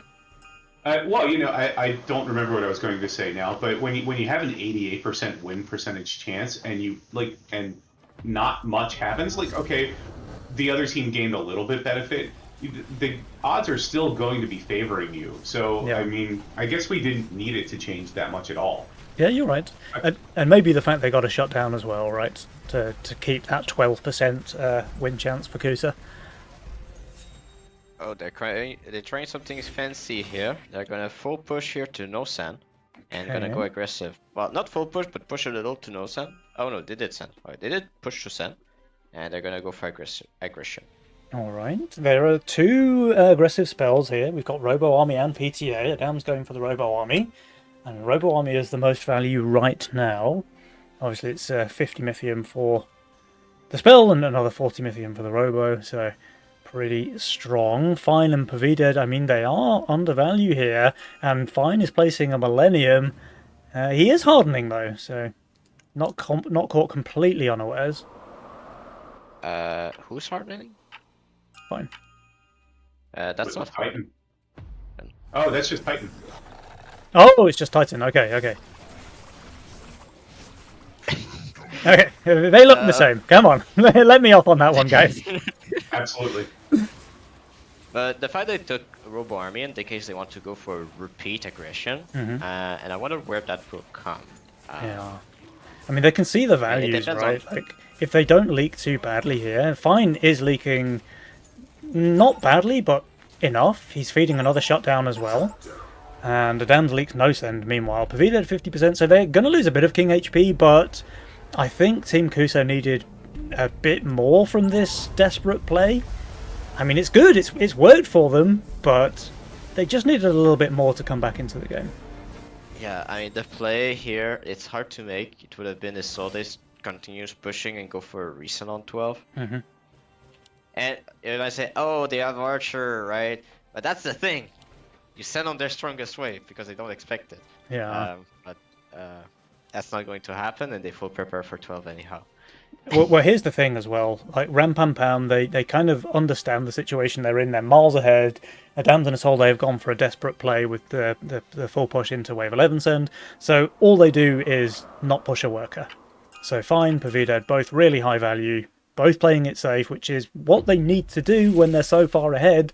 And they just want to win the game on 13, I think. Yeah, I mean, they're just gonna match the send. I mean, if you're Isolde and Adams, do you go for income? Or do you try to break? I mean, I don't know. They're kind of all in at this point, right? They might as well go for a break, and yeah, they do. But I just don't think it's going to be enough. I think Fine and Pavidad should hold well enough here, if not just full hold. And obviously with these values, Adams and Isolde are just dead here, right? They've got 21% King HP. Adams is minus 400 value. Isolde is minus 300 value. And Isolde, in particular, is very weak on this wave. Leviathan, garbage on 13. Oathbreaker, garbage on 13. I mean, sure, Hades can be good, but it can only be good when you have enough tank units to, stall the wave. And he just doesn't. Isolde is going to get run over here.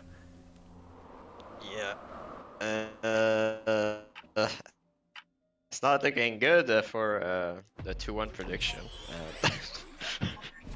I mean, with the form that Fine and Pavidad are showing right now and the knowledge of how the patch works, it's looking pretty grim for anyone who's gonna face Fine and Pavidad. Mm-hmm. Yeah, they're looking like a very dangerous team indeed, I think. Absolutely. Very fast, very aggressive plays here. You're not wrong. Pavidad, I mean, he does give a shutdown here, but it simply doesn't matter because we've got Adams leaking over 100%, Isolde leaking 67, and Team Kusa are donezo here on wave 13. Ram Pam Pam snatching a 1-0 lead in this upper bracket game. I'm gonna say I'm surprised Adams and Isolde did not go for redraw and Kingsguard first game. It seems to be their comfort, and they did not go for it. Well, they still have those mastermind choices available for game 2, right? So we've got Fine and Pavidad. I mean, Pavidad, he has always been a bit of a cartel spammer. So he's taken his comfort mastermind out of the pool already here in game 1, right? Fine, I mean, Fine can play anything, but he certainly plays a lot of greed, so he's lost that option as well. Whereas Adams and Isolde have all the masterminds to pick from. If they do favour that redraw playstyle, then they can go for that now in game number 2, just to try and tie up the series. So, this Conquest does help to spice things up, I think. Absolutely. Instead of seeing the same games over and over again, we get a little bit of that dynamic feel. And especially when you're coming into a new exciting patch such as this one, seeing how different masterminds perform is one of the most quintessential ways to, as a viewer, get a little bit of inspiration. I thought I'd be inspired by Kingsguard. Instead, I've gone 1 and 5 so far on it in this patch. I've had a very similar story myself. I've dropped about 300 elo since the patch came out. Yeah, I mean, it's just a pretty funky patch that's pretty hard to get used to. Especially, it's the contrast that makes it hard. Yeah. Last patch was slow. It was like you could greed, it's fine. You're gonna receive income, no problem. Now it's, wait, there's a brute after income. Wait, someone sent Hermit on 2. I think my problem is I've tried to adapt too much. So I'm sending like power mercenaries every time I send, and then I just speedrun 0 income, Like I'm -3, -3, -3, -3. Oh, why am I out of the game on wave 10? I mean, yeah, it's even better when you go, and like straight wave 0 all the way to 4 and double brute. And you're sitting on 30 income because you took a 0 income mastermind. Yeah, it's very painful, but sometimes it works out. It sounds like you're speaking from experience there, Sato. Is that something you'd like to share with the class? Your brother has a little bit of experience feeling the double brute on 4, yeah. Okay. And then brute, and then 2 brutes. So brute meta. You just wanted to show him how friendly you were feeling, right? Listen, I gave him a hug from across the pond. Beautiful, beautiful. All right, guys, Just a enough smile. about the hugs and the caster's ladder anecdotes, because game number 2 is here. There is a 1-0 lead in favour of Rampampam. So, Kusa, you need to win this one if you want to carry on playing this series, whereas Fine and Pavided, they take this one and they have guaranteed their spot in tomorrow's semi. Let's see which way it goes. Game number 2. Do they execute their secret sauce? No. Oh, I mean, fine. Do you? Oh, there it is. There it is. The secret sauce. Oh, Has the been lock in unveiled. Pota. Okay. That's the secret sauce? What? We know Yeah. Pota's good. And It's good. and It's the fine. castle on Pavided as well. The thing with Porta is Yeah. that it's a very strong early game unit from 1 to 6 if you know how to position. And the early aggressive plays have normally come between those wave 1 to 6. So it gives you leverage to what can happen. And that's why Porta is so good. Yeah, Fair fair. enough. Although I would counter that and say my personal experience with Priestess in this patch is that she just doesn't feel nearly as strong as she used to be. Maybe that's Yeah, just there's me playing bad. adjustments, That's yeah. entirely possible. I don't want to rule that one out. But I've been leaking waves with Priestess that I thought should have been full holds. And not small. Like I've been leaking, 75% to a Dragon Turtle on 4 with a build that I'm pretty sure would full hold last patch. Yeah. There's slight adjustments to be made, but you can definitely be high workers early. Still, you just need to temper your aggression and place it well, and just make sure that you're controlling where the sends are coming with Poda. Like, if they send you 1 and 2, you want to be aggressive, but you want to send big on 4 or 5, so that you're a little bit protected on 6 due to your eye push and stuff like that. So you need to temper it a little bit better, but it's this secure build that is just promising you that you're gonna be in a strong position and you can adjust easily with positioning. Okay, and this is pretty interesting now to me. So Adam's playing redraw, deciding to go for the egg sack here, wave 2. So very, very slow start. Obviously, he's 2 workers. I don't know that he'll be able to protect that, though, at least not with the units he has in his current role. But he might just let it go. He may let it go, but he's has also redraw. 999 redraws. Yeah, he can certainly find a unit. But this king up here from Pavided is a little bit of a lifesaver now for Adams, because he can probably just add like a fire archer and then be completely fine to anything that Pavided can send. This king upgrade really taking the pressure off of Adams' egg here.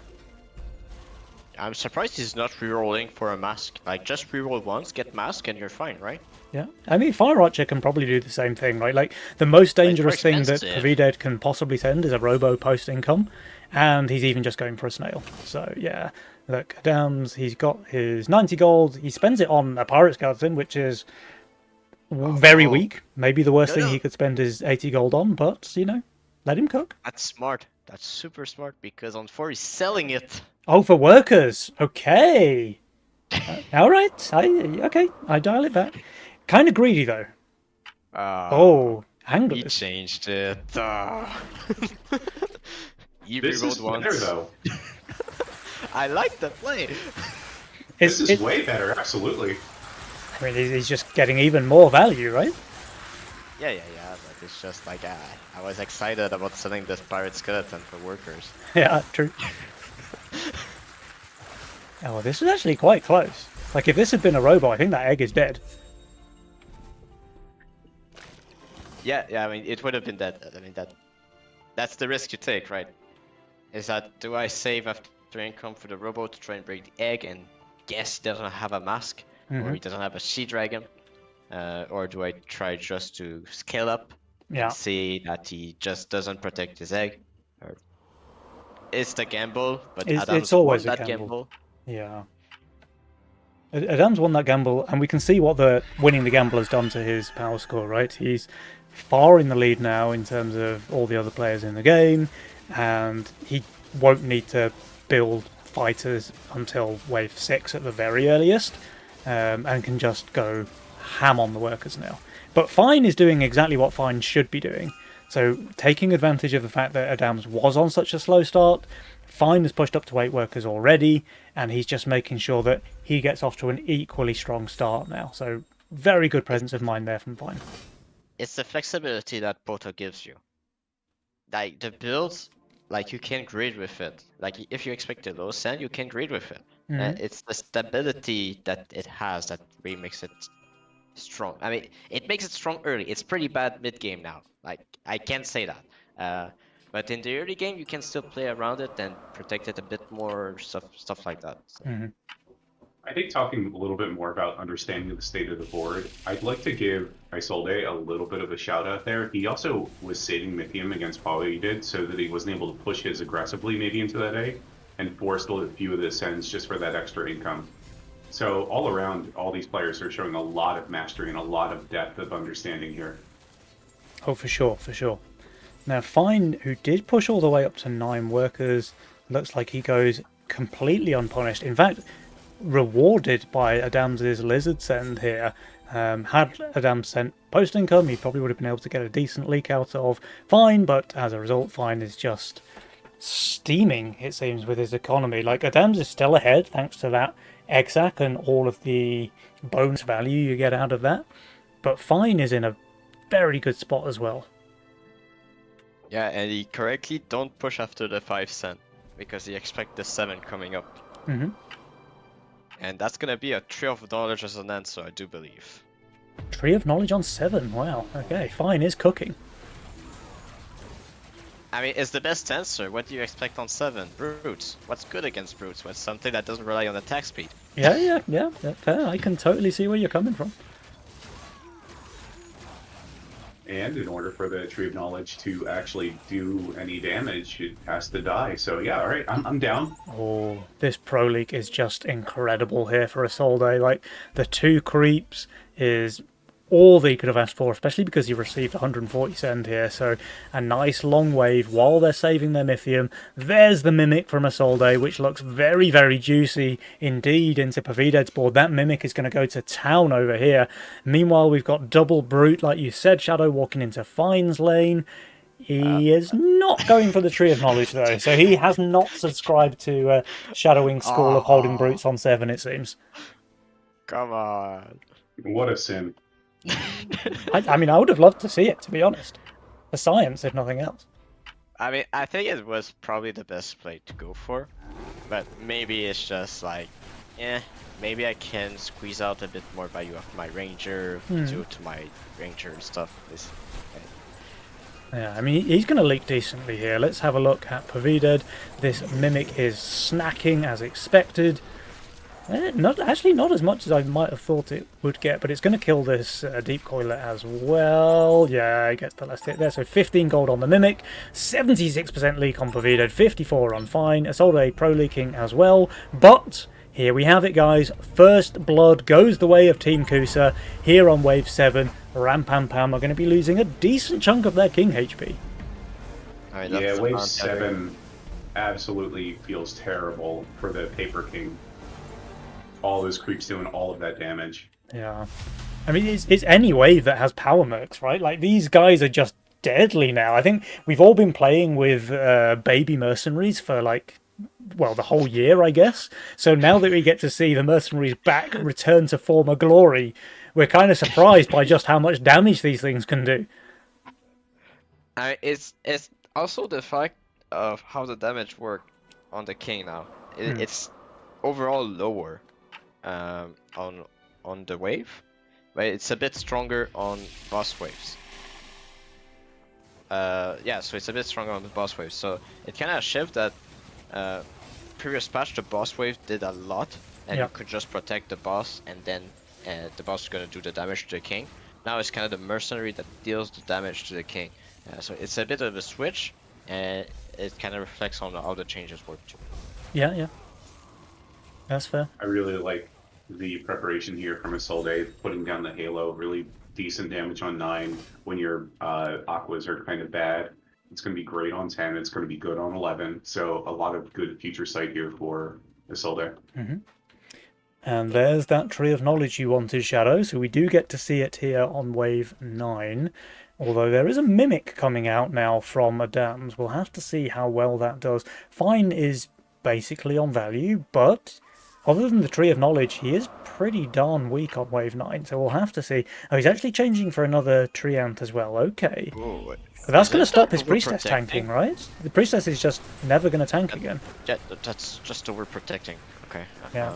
There's a smarter way to do that, but okay. I mean, I guess it works.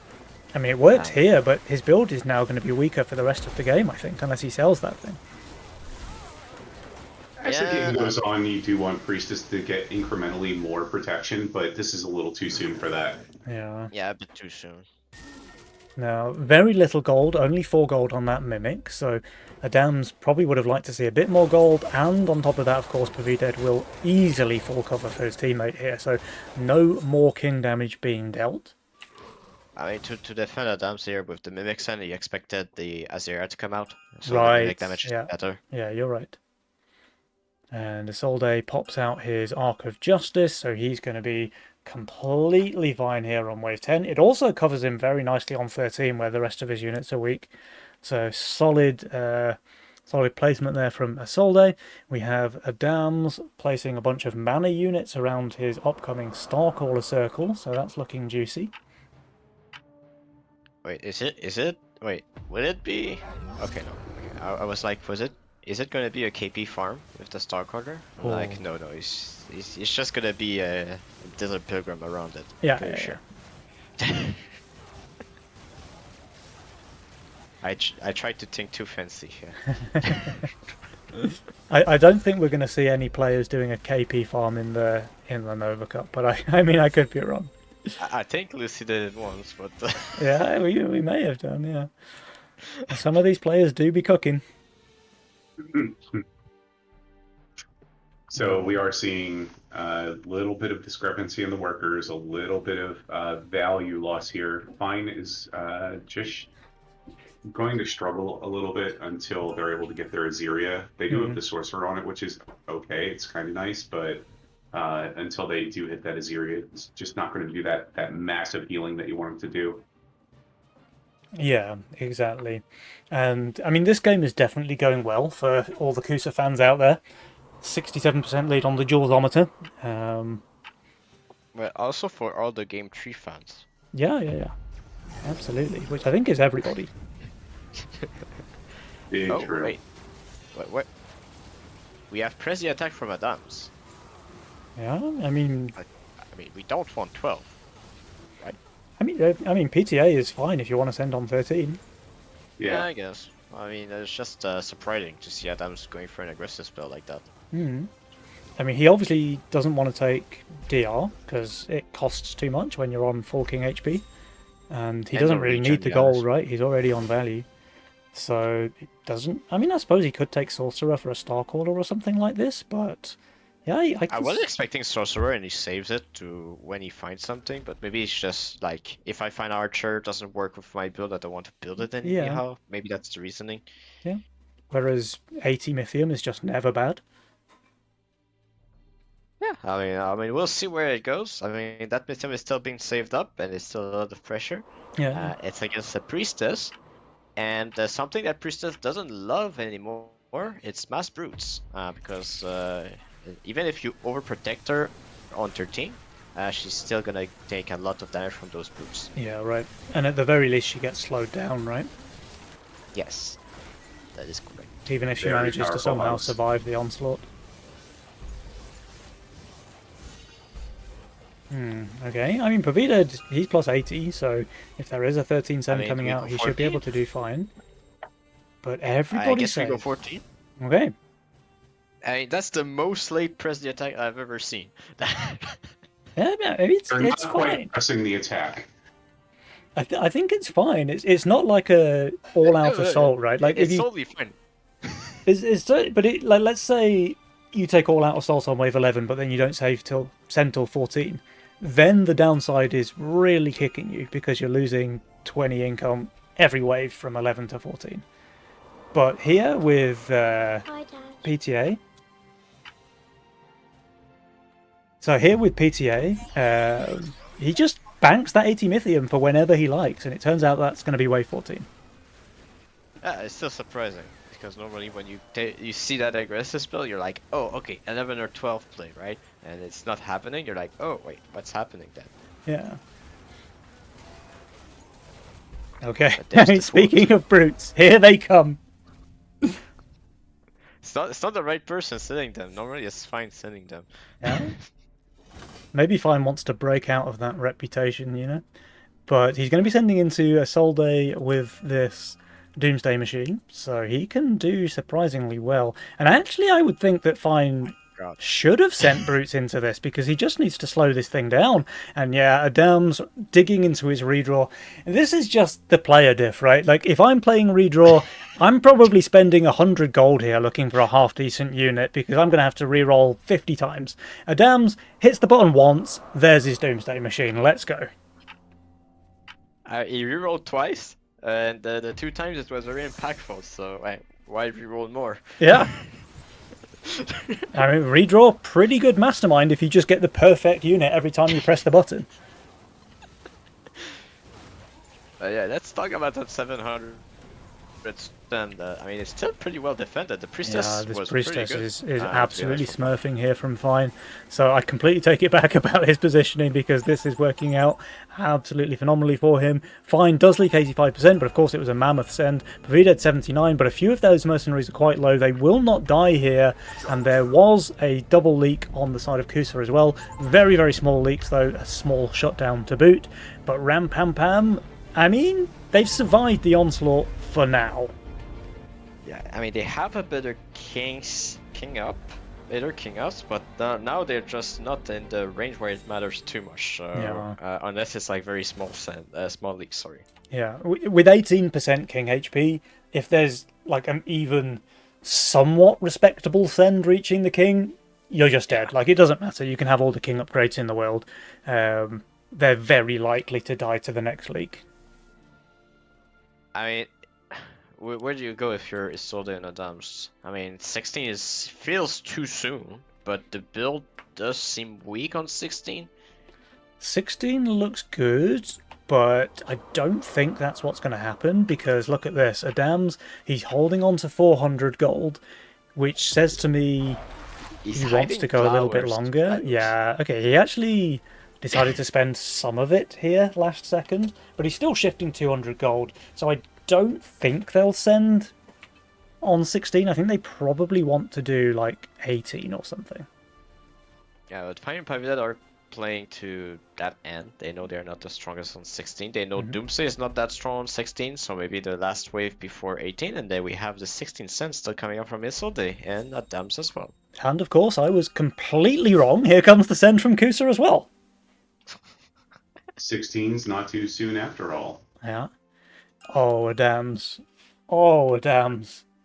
My He had it in his roll. lord. He didn't even need to reroll. He didn't even need to press the redraw button. He just got the 2 perfect units in once on wave 14. He got the Doomsday for 14.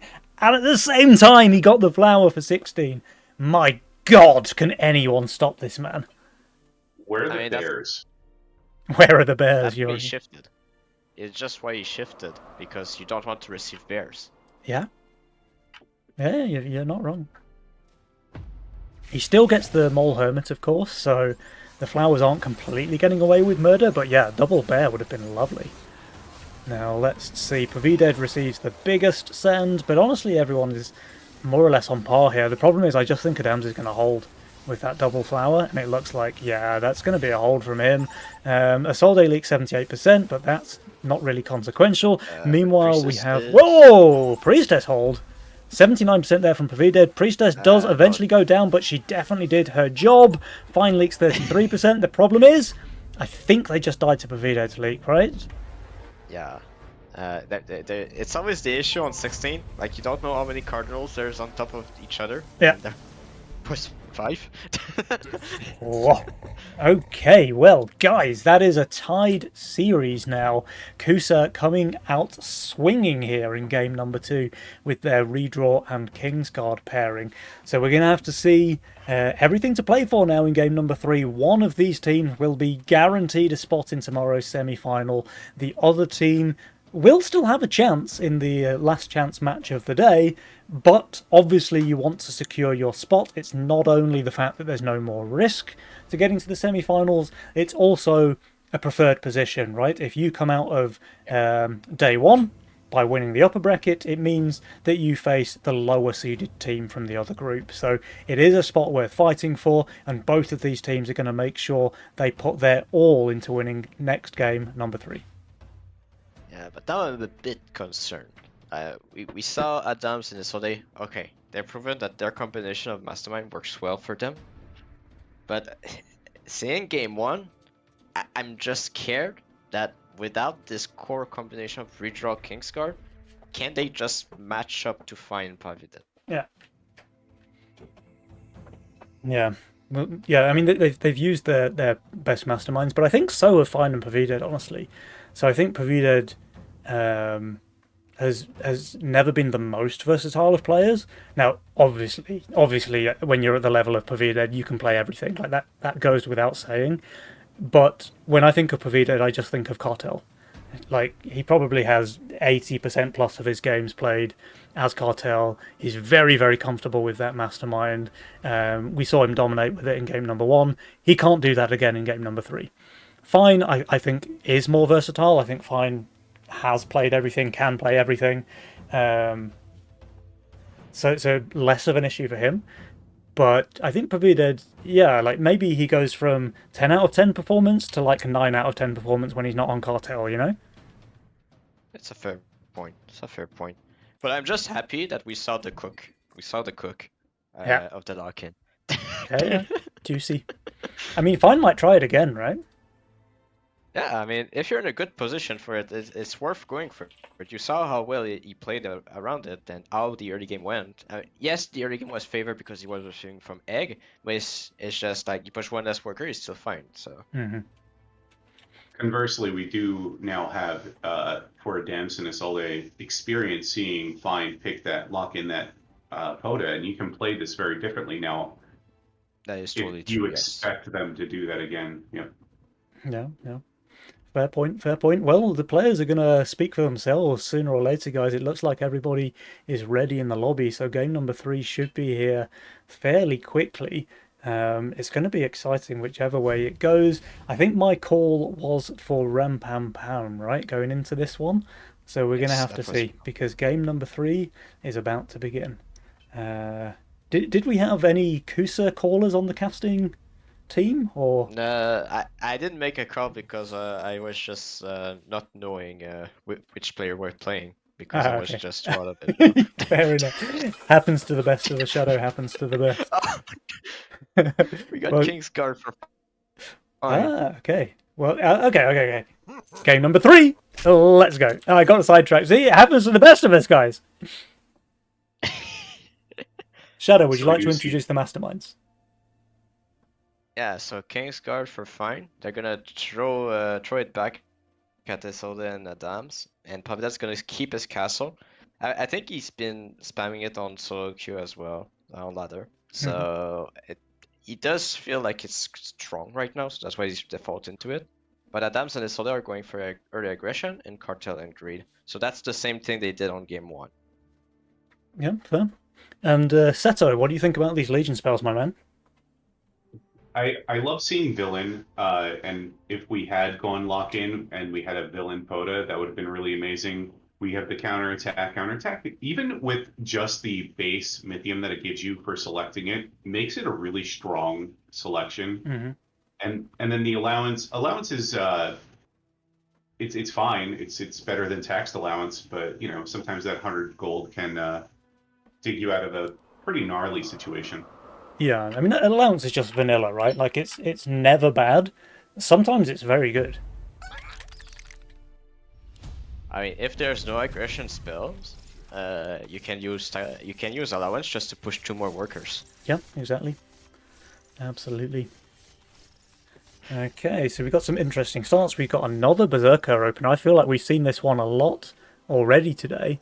Pavided with the double Treasure Hunt is going to catapult his Mythium generation in the early game. Treasure Hunt on Wave 1 specifically is broken. Like, absolutely broken. Can we see total Mythium? Yeah, look at this, right? Pavided, 52 total Mythium. The closest player is Isolde, who's 10 Mythium behind him. That's the difference between pack rats on wave 1. Like, they're good on the other waves as well, of course. But specifically wave 1 pack rats. Turbo broken. Also, usually have an insanely fast wave 1, which of course benefits the rat player. Right. Oh, go for it. Yeah, I was making that point because I can definitely get 60 Mythium with workers as well if I have this leak that extends the wave. Then the pack rat have less value because this wave is extended. Because even though he boosted his Mythium initially, he didn't reach the 60 Mythium for a brute or a 40 cent since he sent a 20 on 1. So it's still slower once the wave begins. So it's a huge boost, but it requires a wave to be fast. Fair enough, fair enough. Alright, now we have just income sends coming out here from Fine and Pavided, and Adams once again stockpiling his bricks, it seems. He does seem to really enjoy this early game aggression. We've seen it out of him in a couple of games already, really abusing the strength of this flower seedling pair. Like, obviously it's just unleakable wave 3, right? So he knows he can easily save into Pavided, pile on that pressure, and he'll be able to send... what, 120, 140 Mythium now on wave 4? Pavided could be in a spot of bother. Yeah, I'm still scared for Adams. I mean, he's correctly staying out 7 workers, but it's just when you're playing AoE. And I'm wave just scared 5 of exists. that mole and that Hermit, because Yeah. they buffed the healing on it. Yeah. And the resistance? I think they buffed the resistance also, right? On the mole? Yeah, I think. Did it go I- from I- 4 to 5 or something? I'm gonna check it. Hmm. I can But I mean, the Hermit is just absolutely deadly, and Fine is saving his own Mythium here, so he's definitely threatening Hermit on 5 into Adams, and it looks like Adams will be in a lot of trouble there. He might actually have to shift some gold here to try and get the Orchid, but no, he's spending it on seeds. Hermit looking very deadly into Adams wave 5. I'm and noticing... Go ahead. I checked, it's just the Hermit that got the buffed with Okay. also the pack leader. The mole stayed unchanged. But the mole got stat buffs, right? Yes, exactly. Yeah. Okay, but yeah, the Hermit, and here it is, that deadly Hermit that we were speaking of. This is going to cause some real problems here for Adams on wave 5. He might even have to sell a bunch of seedlings for the Orchid.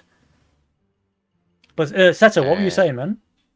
I'm just noticing that I hate Boydid's role a little bit. He's got a lot of Swift tanks and kind of a little bit of a lack of damage minus the Disciples. Mhm. I'm kind of hoping they choose to re-roll prior to 8 so that they have a little bit of a plan going forward. Yeah, that's a very fair point, I think. But look, so we have triple boosted infiltrators here.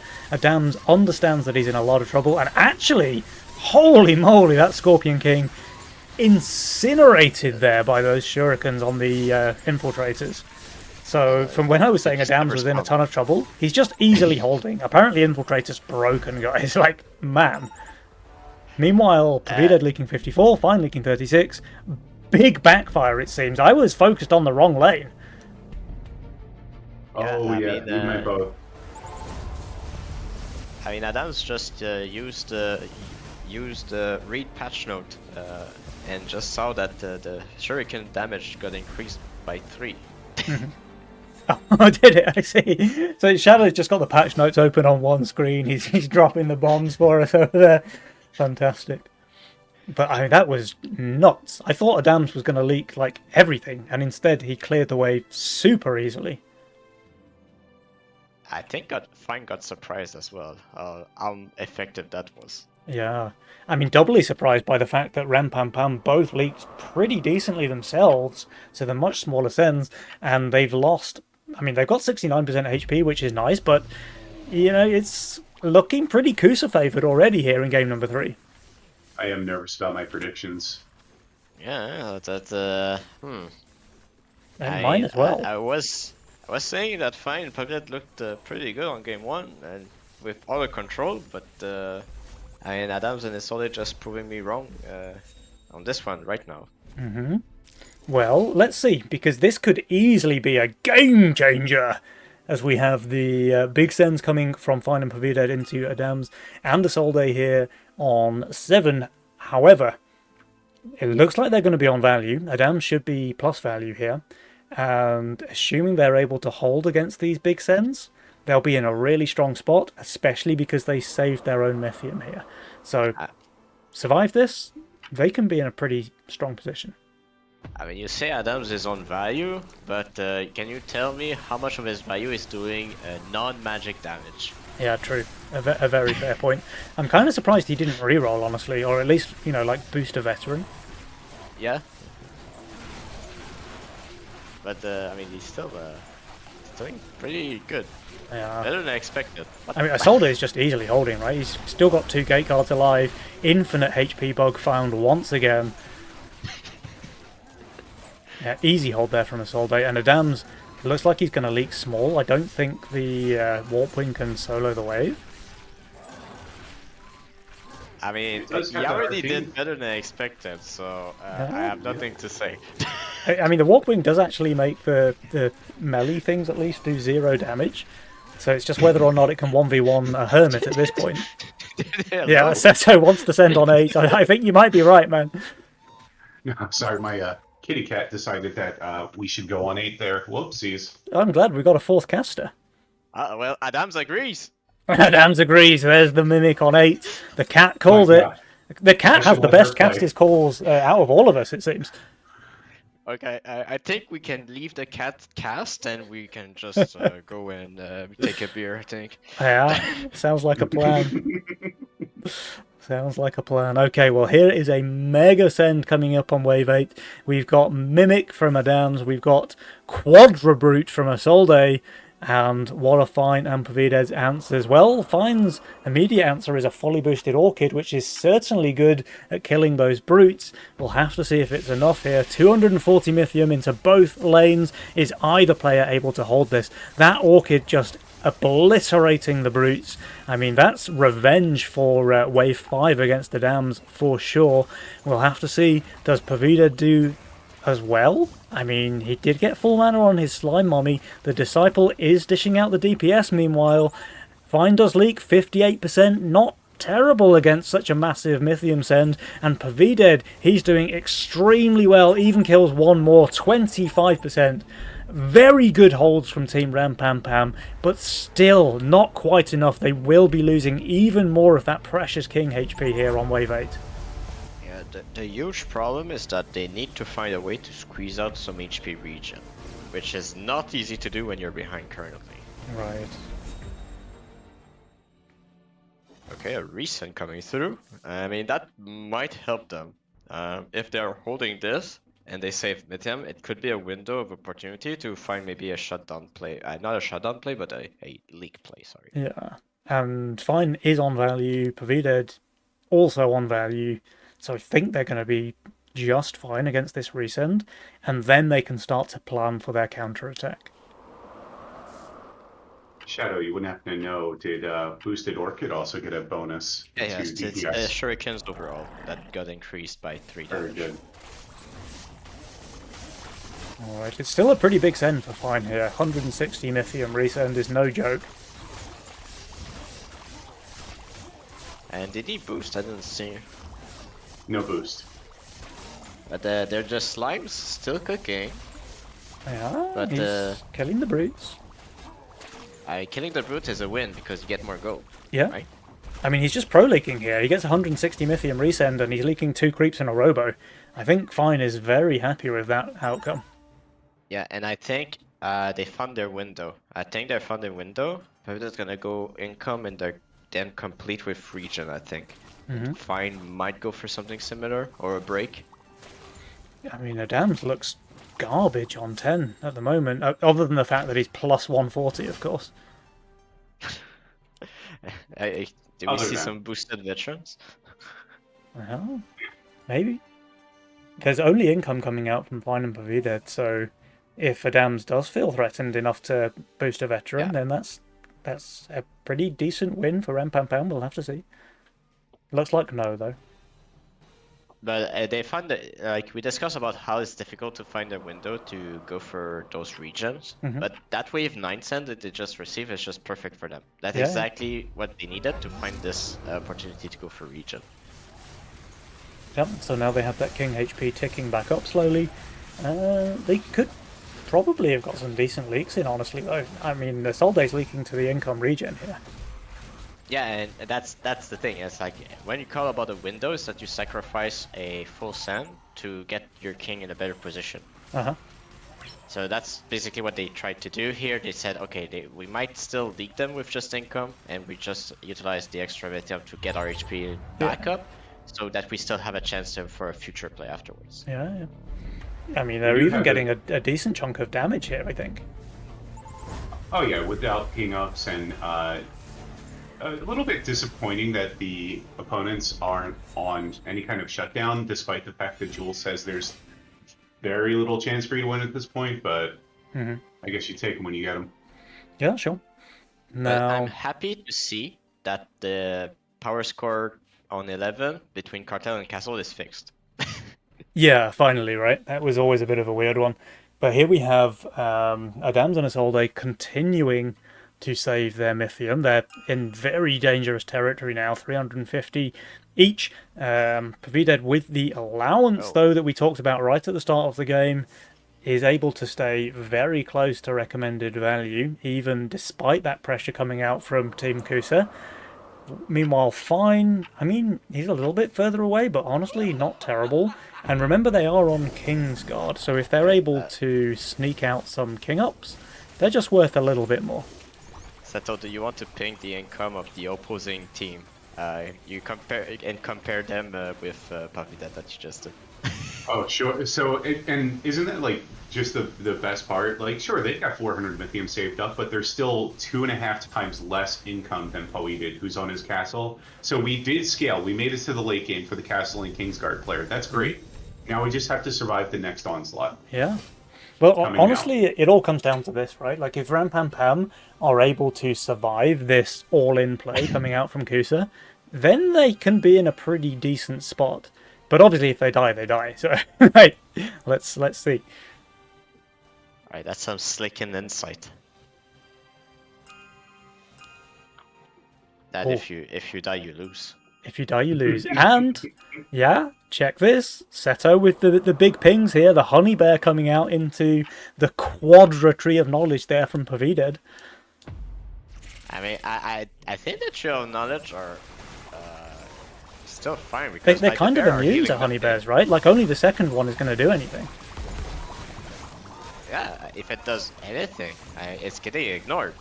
Yeah, the rest of the wave is lower at this point. Oh, the third one goes. Bam. Oh, just clean it up now. There we go. Come on, this One more. Yeah, one more. Oh, Let's go. Meanwhile, Adams and Isolde are leaking to Fiends, so that's a decent chunk of damage on the side of Kusa's King, which has no King upgrades, while the Kingsguard, fully upgraded Spell King of Rampam is actually coming out of this trade ahead, it looks like. Holy, okay, we were favouring Kusa, I think, very heavily a few waves ago, but now things are looking very sunny for Rampam. 71% on the old Jules meter at the top of the screen, 37% to 30 on the King HP, and they're way ahead in that King upgrade competition as well. Good it lord, felt that was so a game good. changer. yeah, we didn't have the game changer, which is a bit sad. But it's all about that 9 cent. Like, it was looking good up until that 9 cent. And then after that 9 cent, Fine and Pavidad just said, okay, we're good. And we go for income region. They get the king damage on 10. Yeah. And they transition through scaling again to get those HP up. And then now you're in a better position than the opponent. Right, yeah. I mean, they're talking about a better position. They're actually in a commanding lead, it seems. They're very far ahead in terms of income. Pavidad, nearly 100 income ahead of Isolde. But there is a Wave 14 then coming out from all the players. So, Yeah, but I mean, when you're struggling on 13, I mean, it's counterattack value. Counterattack give it value. true. But it's not looking promising. I mean, especially when your board is looking a bit better on 13 than 14. Yeah, right. And Fine just has infinite slime mummies as well. Oh yeah, and you know what they're gonna do. All die before What? reaching full mana. Uh, on your lane. On my lane, yeah. What about on Fine's lane? Not on Fine. On Fine's lane, that is infinite HP. There you go. We do see a couple mimics coming out to maybe snack on a couple of that mommy money. Yeah, maybe Isolde can use that money next game, because he won't Next have a game. use for it in this one, I don't think. 640 million for Fine, 540 for Pavided. Adams and Isolde receiving much smaller sends, of course, but they also have significantly less value. It looks like Isolde is getting overrun here in lane 4. We do have a double boosted veteran for Adams. Looks like that will not be enough for him, though. Isolde is leaking pretty big here. Yep, that's a 91% for him, and his teammate Adams is not far behind. Meanwhile, sure, Fine's leaking 81%, but Pavided, he's just full holding, and that's game in favour of Rampampam. 2 games to 1, Rampampam guaranteed that spot now in tomorrow's semi-final. Yeah. Victory. Wow. Yeah. Juicer. I mean, there's not much to say apart from what a recognition by Fine and Pavided Mhm. after that 9 set. Yeah, that No, was that was wild. Like, if I'm looking at this graph, in fact, let me just pop that back on the stream. Team Kusa are in a massive lead throughout the early game. Like, if we look at this wave 8, they're saying 20% chance for Rampampam to win. But guess what? That 20%, it came to pass, because they had this massive turnaround from wave 9 onwards, where they did extremely well against the Resend. They even got some income leaks against the Team Kusa, plus the regen, of course, that Shadow mentioned. And then on wave 12, this big send coming out from Kusa, barely leaking the side of Rampampam, while the Adams and Isolde leaked to those Fiend and King Ups, which they just can't do, right? Like, obviously they have to play aggressive to try and break the opponents and make them leak, but you can't be playing so aggressive that you leak half the waves to a Fiend each, you know? Yeah, Shadow called it for a couple waves. They have to find the avenue to get those regens in. They have to find the avenue to get those regens in. Finally, their opportunity came. They seized it, and then with that, there was not another chance. Yeah, you're right. Yeah, really phenomenal comeback play there from Team Rampampam. Like, if you're ever wondering how to come back into a game when you're so far behind, just look at this game as the perfect example. 20% win chance on wave 8, 100% win chance on wave 14. Really, really solid play there from Fine and Pavided, really highlighting why Fine earned his spot in the top 10 players of all time, I think, and we'll love to see them in the semi-finals tomorrow. But until then, we have got one more series to play on the stream today, guys, which will be the last chance match. Do we have the result from the other game that was ongoing in the group? Yes, we do, and it is a brute. Am I allowed to say that on stream? Go for it. I'm not.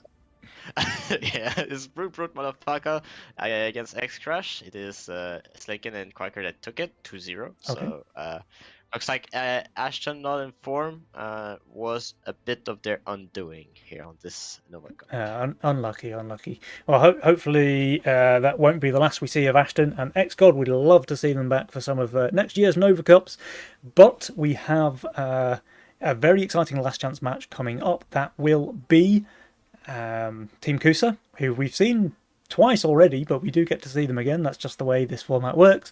In the last chance match up against Quack Motherfucker, which is Slickins and Dark Quacker. So guys, we'll have a bit of a break. It's brute. Oh, brute, motherfucker! I'm sorry. It's the second part that I was focusing on trying to like say as quickly and and as easily as possible. But guys, we're gonna have that break now. So 10 minutes for the players, 5 minutes for the casters. Don't go anywhere. We will be right back, and I will leave you with another of Nick D's best of. This time, I think we'll go with Believe. So, guys, enjoy the song, and we will see you soon.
All right, let's go. Welcome back, Twitch chat. Welcome back. I hope you've enjoyed the break and got yourself some much needed snacks, because we are about ready to start the final series of the day. This will be the last chance match. It's going to be Team Kusa once again, the third time we get to see them play today, facing off against Brute Motherfucker, which is Dark Quacker and Mr. Slickins. We've not had a chance to see these two players on the cast so far today, but I'm very excited to watch them. Mr. Slickins, of course, known for being one of the personalities in the Legion scene. Certainly the most active and really full of energy. Just love to watch his stream. Do have to turn it down a bit, though. It's a little bit much for my old ears, you know. Seto, come on, you were with me on that one, man, right? Like, us boomers have to stick together. But this is going to be a really exciting game to play. Like, Dark Quacker and Mr. Slickins, they've played together in a bunch of tournaments before. Quacker, one of those players who is not much of a ladder player. Like, he's not very often in the top 10 and all the rest of it. But then, boy, does he pull out all the stops when it comes to tournament play. So this guy always performs extremely well when we see him playing these Nova Cup games. He pairs very well with Mr. Slickins, and I would be pretty sure they're going to put a good fight up against Team Kusa, but I really can't call it between these two teams. Although I'd like to say my prediction for last game was correct, 2-1 in favour of Ram Pam Pam. So I'll pat myself on the back for that. It's not often that a caster gets something right on this stream. What do you guys think about the upcoming match? What do you want to see? I'm gonna let you settle first. Okay, fine. So I'm going to say that Dark Quacker is sort of our dark horse. He is our numbers guy. He's the one who points out, hey, this really should be 20% more damage to the devs, and has the gall to do so with no shame whatsoever. And I love that about them. I think that, as you said before, they're not a ladder player, but when they do play, when they show up, they show up. Adams Isolde, we've been watching them all day. So far, all we've seen from Quacker is that one wave where we joined and unfortunately kind of got to see the result a little bit quickly. And then Slicky, as you said, always exciting, always energetic. I'm down for the 5-minute yoga sesh, but the rest of it, I might need to just watch from a distance. Love him to death, though. Shadow. And it's not a dark horse. He's a dark duck. So at least put that right. But I mean, Quacker and Slicken, I've seen our past games, like they've played this tournament, and every single game there's something happening on wave 5 or 6. Does that remind you of someone? It reminds me of everyone in this in this Nova Cup so far. Like, the early game has been so spicy. But yeah, clearly Slickins is known for having 100% leaks Yeah. from Slicken or Quacker, but they were able to match these kind of leaks on the opponent and their wins. So it's kind of problematic to have this happening in every single game. Right. But what's good is that they were able to at least throw the punch back, and that's what they. I mean, either they correct the leak or they keep the counter punch working. I think that's basically the thing, because they were behind in every single game. Yeah. It's just that the game they won, they just managed to come back with skinning masterminds. Yeah. Well, we have got all 4 players in the lobby. We should be ready to go pretty quickly, I think. Last second predictions, guys. I'm going to go 2-1 in favour of Kusa. I'm sorry to say, but it's going to be 2-0 this one. 2-0. To which side, Shadow? Oh, for Kusa. Okay. And Seto? I think that we've only just begun winding up Slickins today. I'm going to go 2-1 in favor of Adams and Isolde, but I definitely see at least one game being taken off. All right, fair play. Well, so we have got all 3 casters joined in thinking it will be a Kusa victory. Some of us saying 2-0, some of us saying 2-1. But the three of us cheering for Team Kusa, which you know what that means, guys. Slickins and Quacker are making it through to the semi-finals, right? That's guaranteed at this point. But guys, it looks like the players are about ready to decide their own fate rather than having to listen to what the casters want to say about it, because game number 1 of this last chance match is about to begin. Now remember guys, whichever team wins this match is through to tomorrow's semi-final, and the losing team will end their tournament journey right here. So let's see which team that's going to be as we go into game number 1. Okay, so we have Protector, the Assault, and Hero. So all very interesting, but probably favoring Hero and Protector with how people tend to play. And we have Kingsguard on both sides, but redraw in contrast to Castle. I mean, Adams really knows how to abuse that redraw, so we'll have to see. And you know, a lot of the thoughts around the new patch would be that redraw is going to be weaker, which is true because redraw is extremely strong in like fed late game situations, which we had last patch.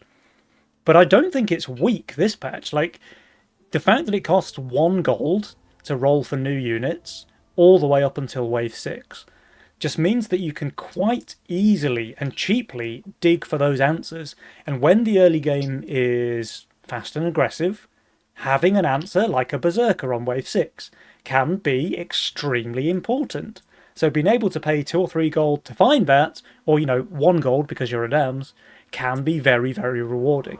So we'll have to see. I'm not confident about the opening of Slicken. Like, he has Flower Mask and decides to go for Disciple. I understand Hermit is a thing, but you disable your push a bit too much, I do think, with that kind of opening. Yeah, I mean, the thing with Disciple is, unlike the other, like 190 gold openings, it's also quite weak on wave 3, right? All of the other tier 5s, really, I mean, obviously we're not including Antler, are really strong on wave 3 as well, right? Whereas Disciple, you need to add a decent chunk of value to hold there. So 2 points. Antler catching straight. Really quick here. I saw that someone needs to get this rat out of this man's hands. I don't know how he rolls it 80% of the time. That's absolutely insanity. And then second, I think redraw, I think people just need to shift the way they think about the games. If the games are ending a little bit sooner, maybe you don't want that tier 6, you don't want to dig so deep for it. There are plenty of tier 3s and 4s that have incredible solo power holding lanes at various stages of the game. So with all of that being said, and these relatively fast waves going along, Isolde now sitting on those 5 workers with the rats. He's looking pretty healthy right now. Yeah, he's off to a good start. And just to answer your question there as well, Seto, how does Isolde find this pack rat 80% of the time? Well, I have it on good authority that the man is actually part rat himself. So that affinity enables him to find the pack rat so frequently in his games as well. Of course. Now, but yeah, I mean, go ahead, Shadow. How many rolls does he need to do to find Butcher? I mean, he doesn't need Butcher because he has Mudman, but how many rolls does he need to find Butcher? I mean, it's a Dams, right? So 1. On what wave does he reroll for it, though? Yeah. That's the question. Yeah, this is exactly what I mean. So the Disciple, unlike the other tier 5 towers, pretty darn weak on wave 3. 26% leak to income send, while he added Steed as well, right? Which you would think is probably like the ideal partner.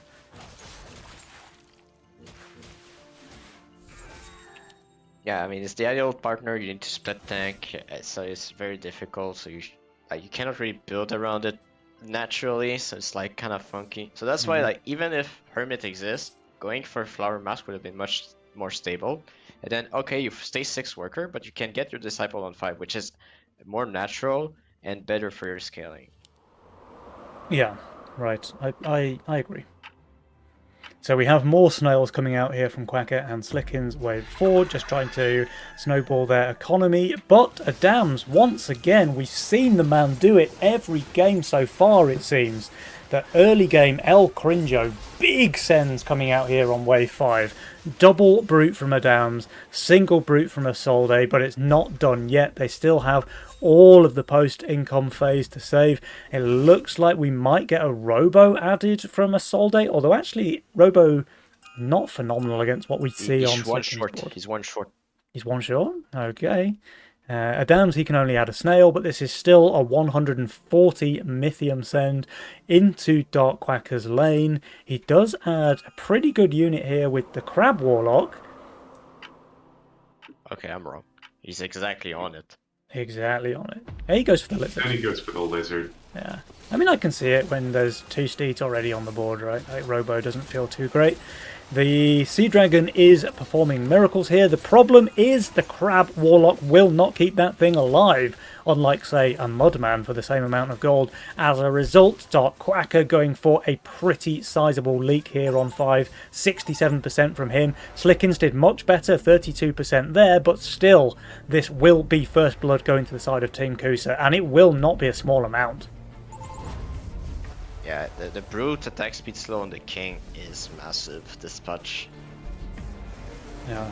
This Yeah, is a Kingsguard King. They do have a total of 6 King upgrades as well, and even so, they lose 32% King HP. Like this Paper King, man, the meme is real. I mean, with the size of the league, kinda makes sense they take that much king damage. The fact they have king guards though, you do expect a bit better performance. Mhm. But I mean, the situation, of course, it's rough currently in terms of king HP, but Quacker's still ahead in workers. So it's still looking good for a castle player. It's just a matter of can you endure the next send from Adams, because you know he's gonna send a big send. Yeah. And here's a full send from Quacker. I mean, it's only snails, but he spent all his Mythium, and Solde simply kept one of his pack rats above ground, and it looks like that's going to be enough. Yeah, he has almost exactly the right amount of value above ground, it seems. His Gatling gun just barely killing the last Rocco here on 6, so perfect play there from Isolde to hunt one of his rats, keep the other above ground, and now he can be even greedier and hunt both of those bad boyos here on wave 7. On which wave does Adams actually... Never mind. He rolled once, he got butchered. There it is.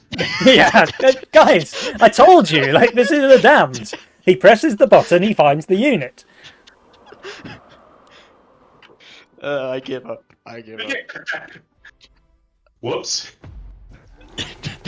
There's a reason was that saying it. there's a reason I used to all chat nice luck every single time I played against the Dams on the ladder, you know? The man is just a genius with the dice. Yeah. That's loaded for wait. sure. I need to find the PowerPoint that Drexcier made for us on how to roll. I think I need the lesson again. Yeah. I'm not sure if any of you guys were around for my rant of re-rolling 40 times looking for a butcher, but That is also my experience playing redraw. Yeah. literal But never 40. mind that. What's the next play? Because we have Isolde at 200 Mythium currently. Like, can Slicken catch a break? Like, I don't know. He's getting starved quite often. Yeah, it does seem that way. And look at this, by the way, just to point out, the reason that Adams only rolled once is because if he rolled twice, he wouldn't have been able to afford the butcher. So clearly perfectly calculated there by the man. I mean, it's tricky position that Slicken is in currently because Bear exists. Yeah. So do you really want to go Death Cap? I mean, you're not wrong. Like, Isolde is putting a ton of pressure onto Slickens here. And there is the bear. My goodness. So what's the answer to Bear? I mean, I don't know if he has one. Lord of Death, maybe? He does go He's for gonna the go death for the cap. flower, but you killed. I mean, you kill the bear and just undo 50 seconds of damage to the wave. Like, Yeah. I don't know. Yeah. It's even going to take him... Oh, wait, no, there's a snail added. Uh-oh. Wait, Ooh. Massive unforced error from Isolde. Is that bailing out Slickens big time? I mean, it might Absolutely. be because you ignored then the bear, right?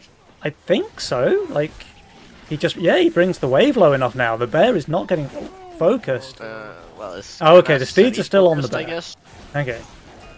Okay. The steeds are inting. Yeah. Wow. Okay, yeah, the entire wave just heals to fall. You know what I The mean? bear! Holy moly. Gimme that honey! 67% leak for Mr. Slickens, Quacker 58% as well, 69% on the king for Brute Motherfucker, but not for long. I don't know. I don't know what's the answer to bear. Everyone expects the bear, but nobody knows what to do with the bear. I'll tell you what I didn't expect. That snail.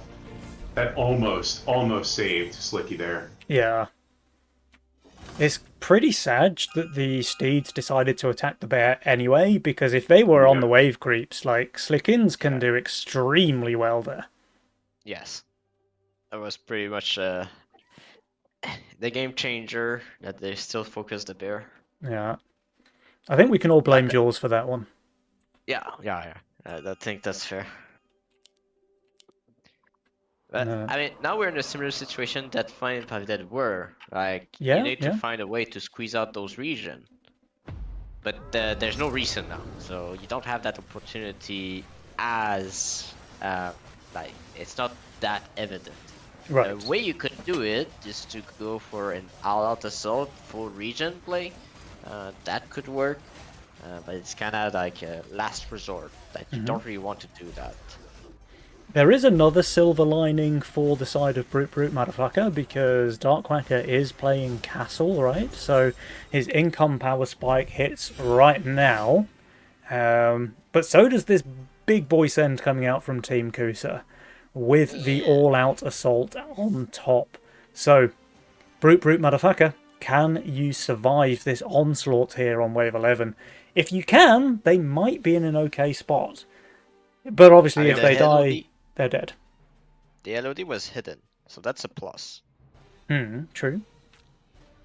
And Yeah. death cap's still quite tanky. True. Still true. And they The have. only issue is this one is just minus 200 value. Yeah, you're right. So it's all on the crabs. Well, I mean, as we saw last game, and similarly to Fine and Paulita, they just needed to hit that Kingsguard Castle spike. And we do have the Send kind of bailing them out on 11 as long as they can survive here, so let's see how it goes. The Crab Warlocks are Crab Warlocking, as Doofus would say. And they're not. That's 121% leak there for Mr. Slickens, and it looks like a similarly sized percentage for Dark Quacker, 77%, with only 38% on the King. I don't think they're going to survive this. This will be game number 1 going in favour of Team Kusa. Absolutely. That a damn single reroll. Yeah, that was clutch, man. When you hit the unit, right? When you hit the unit, When do you you hit. need more? When it hits, it hits. So yeah, that's Adam's redraw off the table. Kingsguard gone for Isolde as well. I mean, this actually felt like a pretty one-sided game, right? I thought this series would be closer, but it seems like Adams and Isolde are taking no prisoners here. They have come out swinging here in game number 1, and really showing that they mean business. Darkquacker and Mr. Slickens just did not have a leg to stand on in this first game, it seems. Guys, what do they need to do differently if they want to come back in game number 2? They just need to fix their early game. Like, now it has been still all of their games something wrong happens 5 and 6. So they just need to, like, I know you hate it, push one less workers, like it's totally fine. Like, if you want to stabilize, it's fine, but also do an opener that at least you know you can push early and you can still transition well into a big unit. Like Flower Mask, you can transition to that big unit to cover 5 afterwards. Like, those builds are what you're looking for with the playstyle of Slick, and not something that, okay, I protect 6, I need Disciple, I put Disciple down. It's too slow. and it's not the style of Slicken either. No, I agree with that. What about yourself, Seto? What would you like to see in game 2? Can I say anything? Oh my god. Okay.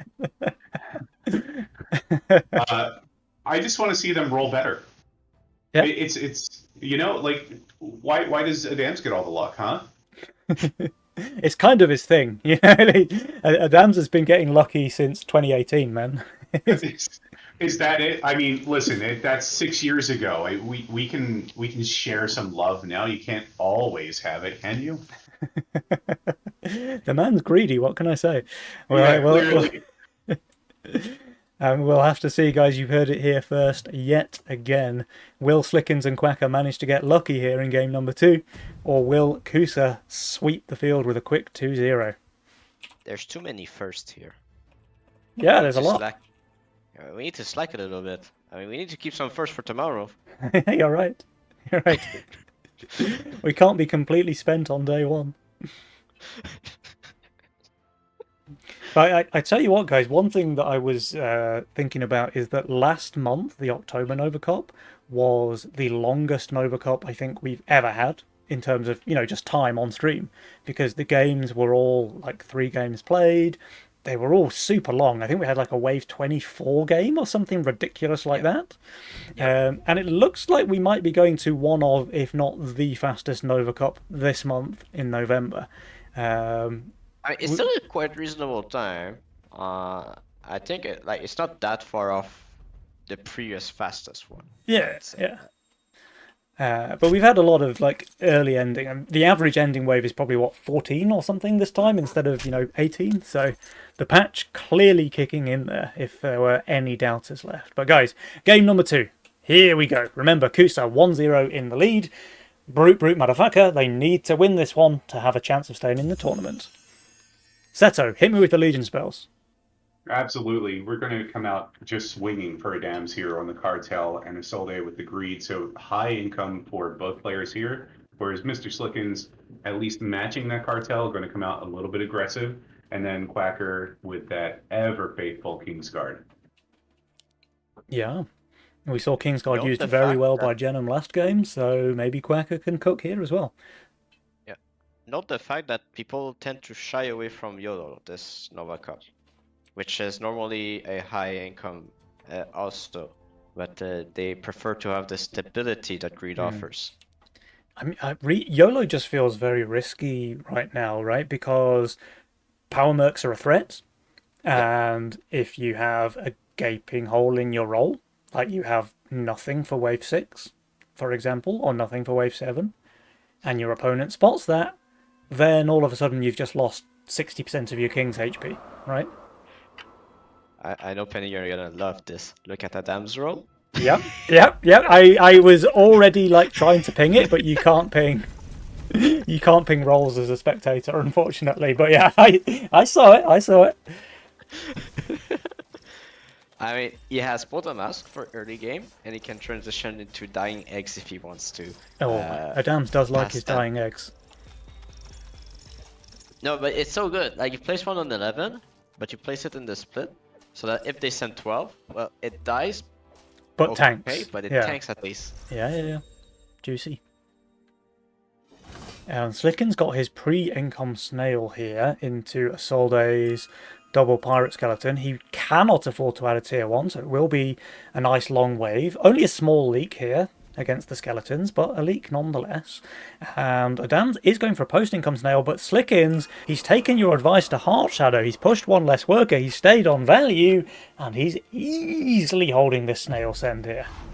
I'm a bit shaky on the side that, okay, it's not really a scaling opening.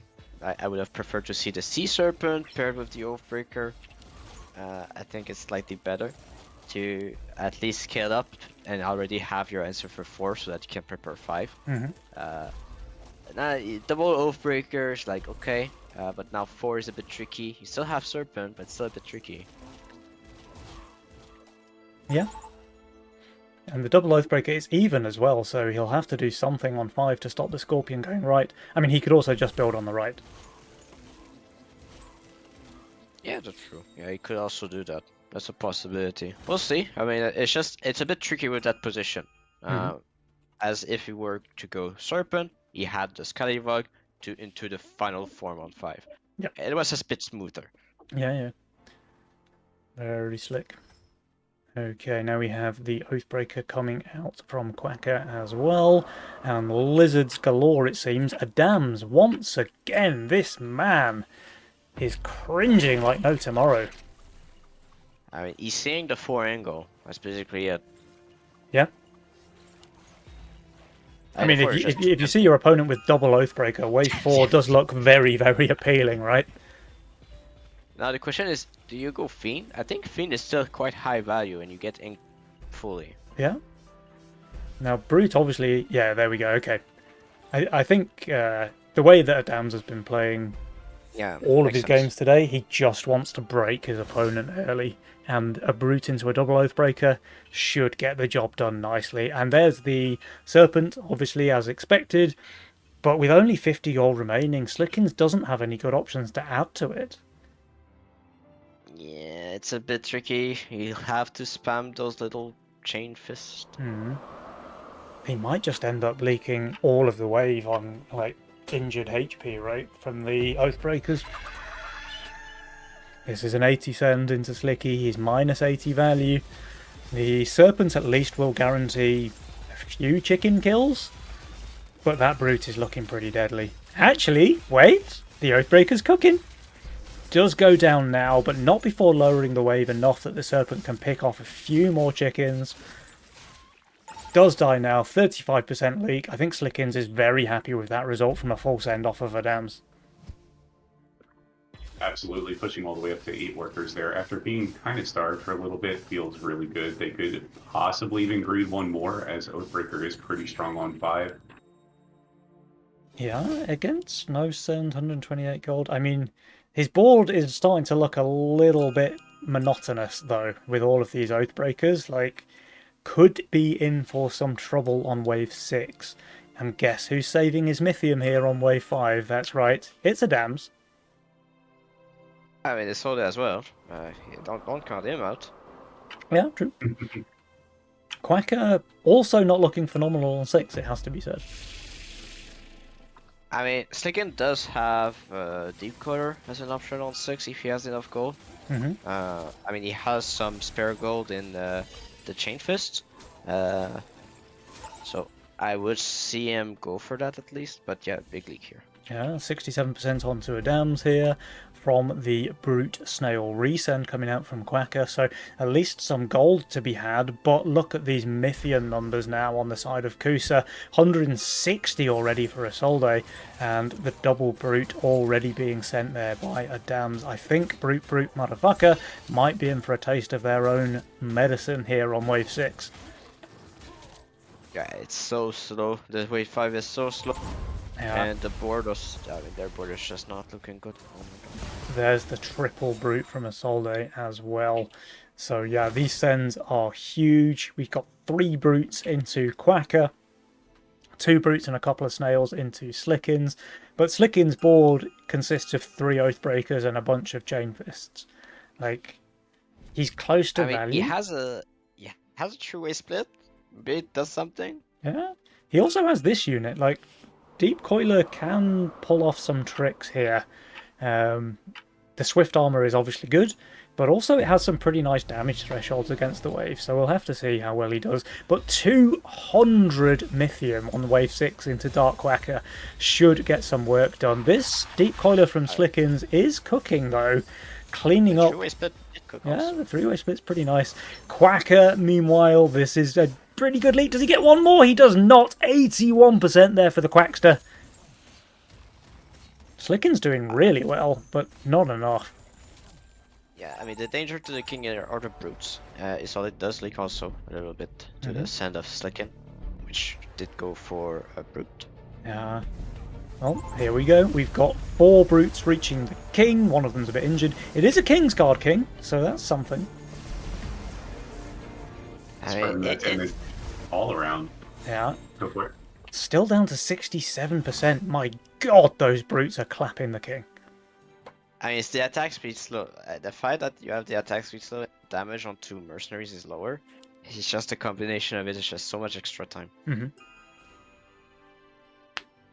Well, I mean, Jules is actually favouring Brute motherfucker. I mean, they do have the income lead with everything. Yeah. Like, Slicken has been scanning well. He is cartel, so is Adams, but he has been sending a bit more. So he does have the income to go with it, and he had the income earlier. Yeah, Quacker did sneak out one little regen there. I mean, those sneaky regen, as soon as you can get one, does scale up. I mean, they've already That- gained 1% King HP. Broken. I mean, right now, if you're Adams and Isolde, it's kind of tricky because as much as the board from Slicken was looking pretty grim the first waves, it's not too bad here, apart from having 2 deep coilers. Yeah. Oh, is he changing his mind? I actually quite like the 2 deep coilers. Saying Yeah. they would be able to one-shot every creep and just work their way Yeah. along the line. Wait, well, here's the thing, right? So Slickens changes his mind, goes with a normal Sea Serpent and upgrades a tank instead. And the reason he's done that is because he's expecting, like a Hermit or a Mole, right? And then the 2 Yes. deep coilers is just turbo wasted damage, whereas the Sea Serpent is not. But there is no Mole in sight, so 2 deep coilers would have just cleaned up the wave like extremely quickly. Yeah, definitely, but it's a risk, and he wanted to Yeah. play it on the safer side, but also the final form kills, Yeah, and it takes absolutely quite fast that smurfing. it's fortified. Absolutely smurfing, and Absolutely that's a hold from solo. Slickens. And Meanwhile, not a bad hold by Quacker. yeah, Quacker's doing really well. Isolde leaks, but that was a big send here as well. 180 Mythium and Isolde leaks 2 creeps. So I think he's pretty happy with that result. Dark Quacker's pretty happy with that result. Both teams kind of chilling here on wave 8. And income's pretty similar. It's Yeah. just the worker situation from Slicken's a bit better. The reset on 9 though. Well, Adams will be overvalue, as will Isolde, so I don't think they're going to get much done here. Yeah, Clicky here I'm- pushed really hard. 19 workers. Okay, that's pretty juicy. He wants to make something happen. He's pushed for the extra brute, right? So he must have seen that he was a couple of Mythium shy and then just pushed hard to make it happen. I'm not confident about the capabilities of Adams on this wave. Now the sends are pretty large. Like Adams' build is not great, and he's even killing his warlocks before the second summon. Okay, that's disastrous for Adams. So despite the my fact God. that he's on value, he just killed some of his value generating units very quickly. As a result, he's leaking decently here. Wave 9, yeah, 67% there for Adams. Isolde doing much better in his own lane. I think he will still leak small though. Yeah, 38% there for Isolde. Okay, well, it looks like they're probably going to even up the King HP here, Wave 9. And as Kingsguard, if you have even King HP, it's a win. Okay, that's to know. Yeah. Oh. Here comes the brutes, though. It's just brute after brute after brute here in game number 2. There's an ogre. What's this yellow guy? He's not green. Hello? Adams, are you confused? Apparently he didn't get the memo. Mr. Slickens is on fire here, wave 10. Does go for another Slicken. Oathbreaker. No. You need this. Don't Yeah. do this. Yeah, you need the coiler. I agree. Now, if we watch this Oathbreaker dance, by the way, some of you guys new to the stream might not be familiar with Mr. Slicken's work, but for those of you in the know, you watch this Oathbreaker dance and just remind yourself of Mr. Slickens himself. Like, he is an Oathbreaker personified. The guy just sat there bopping in his chair while streaming. There's a joy. Here he goes. There he is, Mr. Slickens, with the bangers. And it looks like he's going to kill the boss. Quacker leaks Killing the 81% boss. meanwhile. Yeah, he does kill the boss. He won't kill the ogre, I don't think. No, he does get it low, though. Feeds a shutdown as well. This game is what? I mean, I could see an overworked play coming out next. I don't know. Anyone? I mean, fast and aggressive is definitely the way to describe this game. No, we have income sends coming out here from Brute motherfucker. It's still overwork. It is still a war. Okay. Mr. Slickin's there sitting on those 21, and that gets multiplied by how much? 60%? So that's almost 40 60%. workies. Yeah, he's sitting on like 35 workers for the next round and a half here. So Yeah. very, very exciting. He is going for a full send here as well into Isolde. I mean, Isolde's very strong, though. I don't know about this one, Slicky.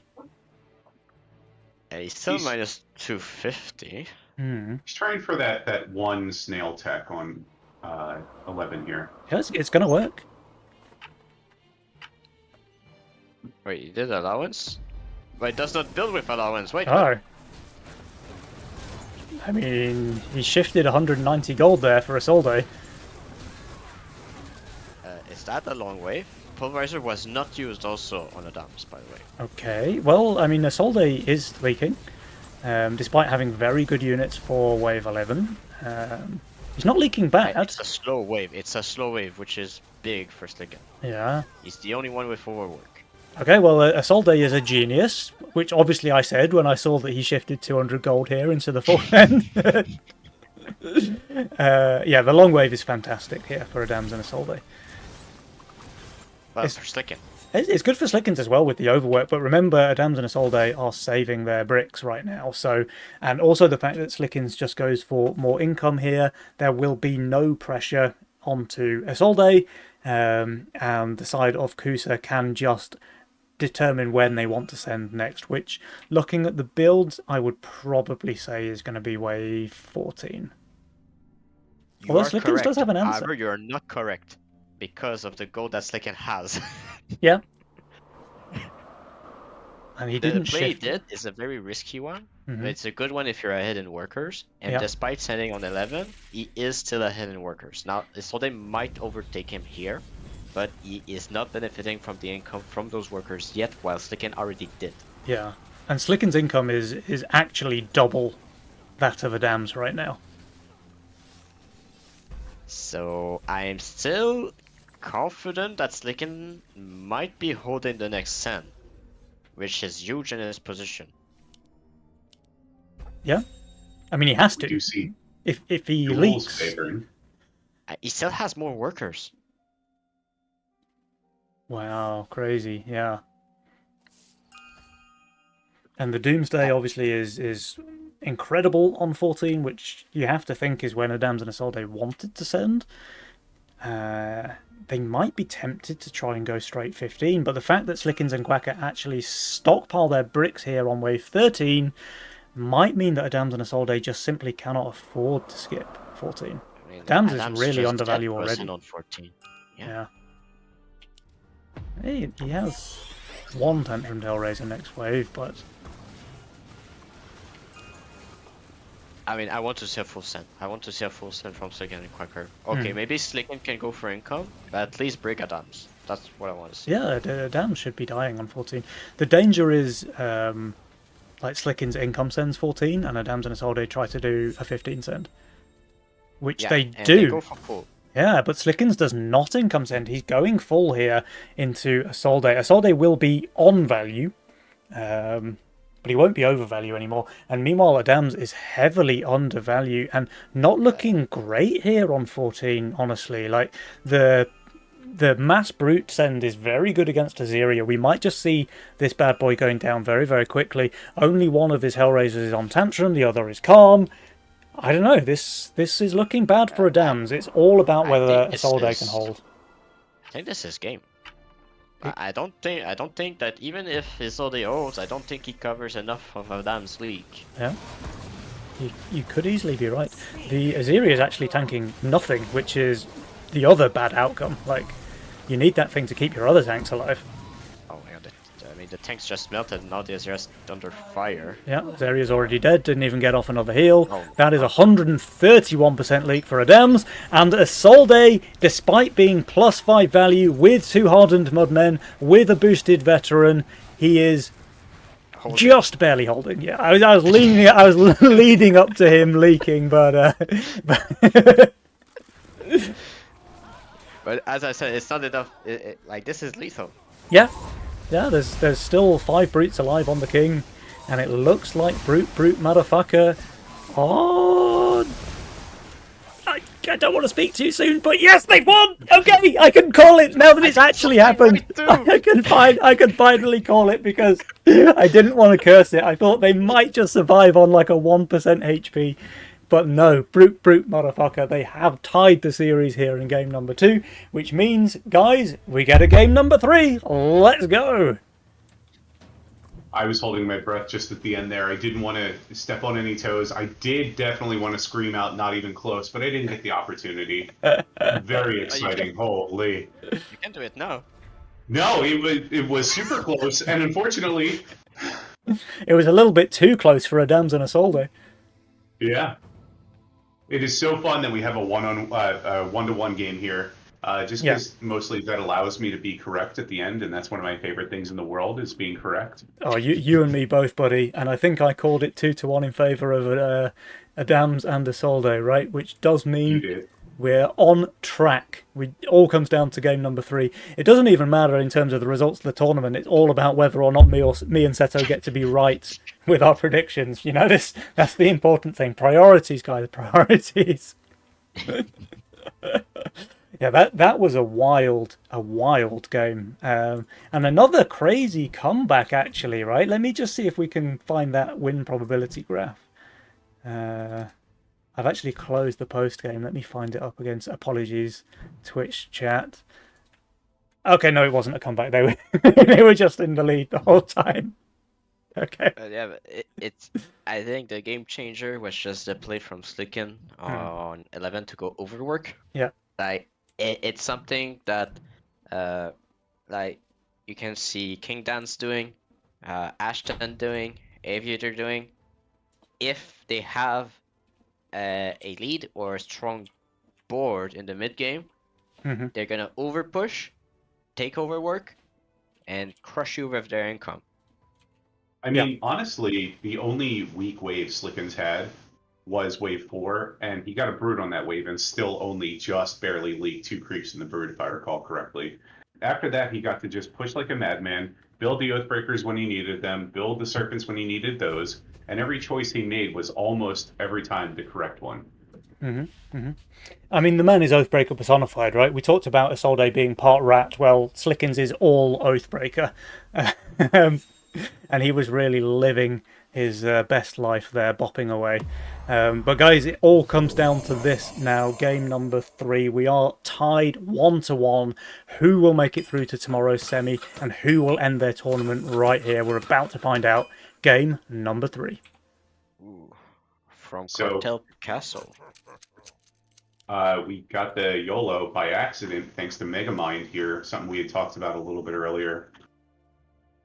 Yeah, It's a pretty decent it's YOLO. a really good YOLO roll. Like I have to is. say, like that's better than most of my greed rolls. And you choose them. Quacker very rewarded here. The Megamind and the YOLO with a perfect, like not perfect, but a very good roll. I think he's in a pretty good spot here in game number 3. Absolutely. I hate a little bit how far back he's building everything, considering he's got the boar and all fortified tanks, but hopefully those levies and buzzes will be able to reposition a little bit of this board later. Yeah, you're right. I mean, the Berserker are still quite decent as frontline, especially when you have a ranged DPS. He doesn't really have, but Tempest can maybe cope be one. What's he doing? He sold his gate god to reposition it in the same place. That's fine. It's mental edge, okay? It's mental edge. Well, there is a snail being sent here into Slickens. It is going to work. This will be a 33% leak, but more importantly, it will be a long wave for the treasure hunt player. And we were talking about how broken Packrat is on wave 1. Well, like you said, Shadow, if the wave is long, the Packrat loses some of that value. Also, yeah, go. In a way, this is a good thing because now we get some free stacks on this battle boil right there. Yeah, you're not wrong. You're not wrong. What I wanted to say is that now we see another Priestess from Isolde, but I don't think the role is that good for Priestess. Like, yes, it does work well with gun, but it's very hard to position correctly. I've seen many variation and I think none of them are good with the new Porta. Yeah. Yeah, I would agree. Oh, we've got some Seto Kaiba fans in the chat, by the way. A shout out from Tupla Mayonisi, saying he's loving to see Seto on the casting team. I love Tupla. Alright, we've We've got... got here a little bit afraid of the Lizard or DT send on too, as that leaks now. Into the Yeah, Priestess. definitely. Yeah. On wave 2, there's a lot that leaks Priestess, and wave 3 also. A 40 send against Solo Priestess leaks her on 3 as well. Nice.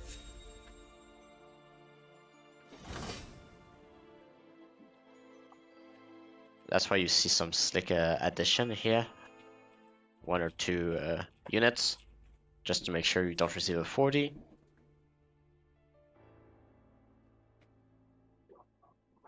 But wave 4 is gonna come, it looks like, from Slicken, and Quacker might send as well on 4, which can be good. I mean, Gargoyles are not the best there, and the DPS is not that great also. I mean, Atoms are pretty good every wave, it's just depending on the front line.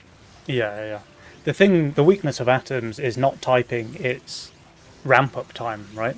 So if your tanks are weak on the wave, the Atoms just don't have time to get enough mana. I've really been struggling with Atom this patch. Like every time I put it one square in front of anything, it still somehow tanks. It's very frustrating. Well, let's see Yeah, what I Adam's mean, it's answer. the range send, yeah. Yeah. Now, Adams is just dropping another Atom and a Buckler, so solid tank value. He is receiving Brute Snail, though, and the Solde is receiving a Brute of his very own, but looking very strong here with the console. I think a lot will come down to whether or not this Priestess survives, so let's keep eyes on that Pota.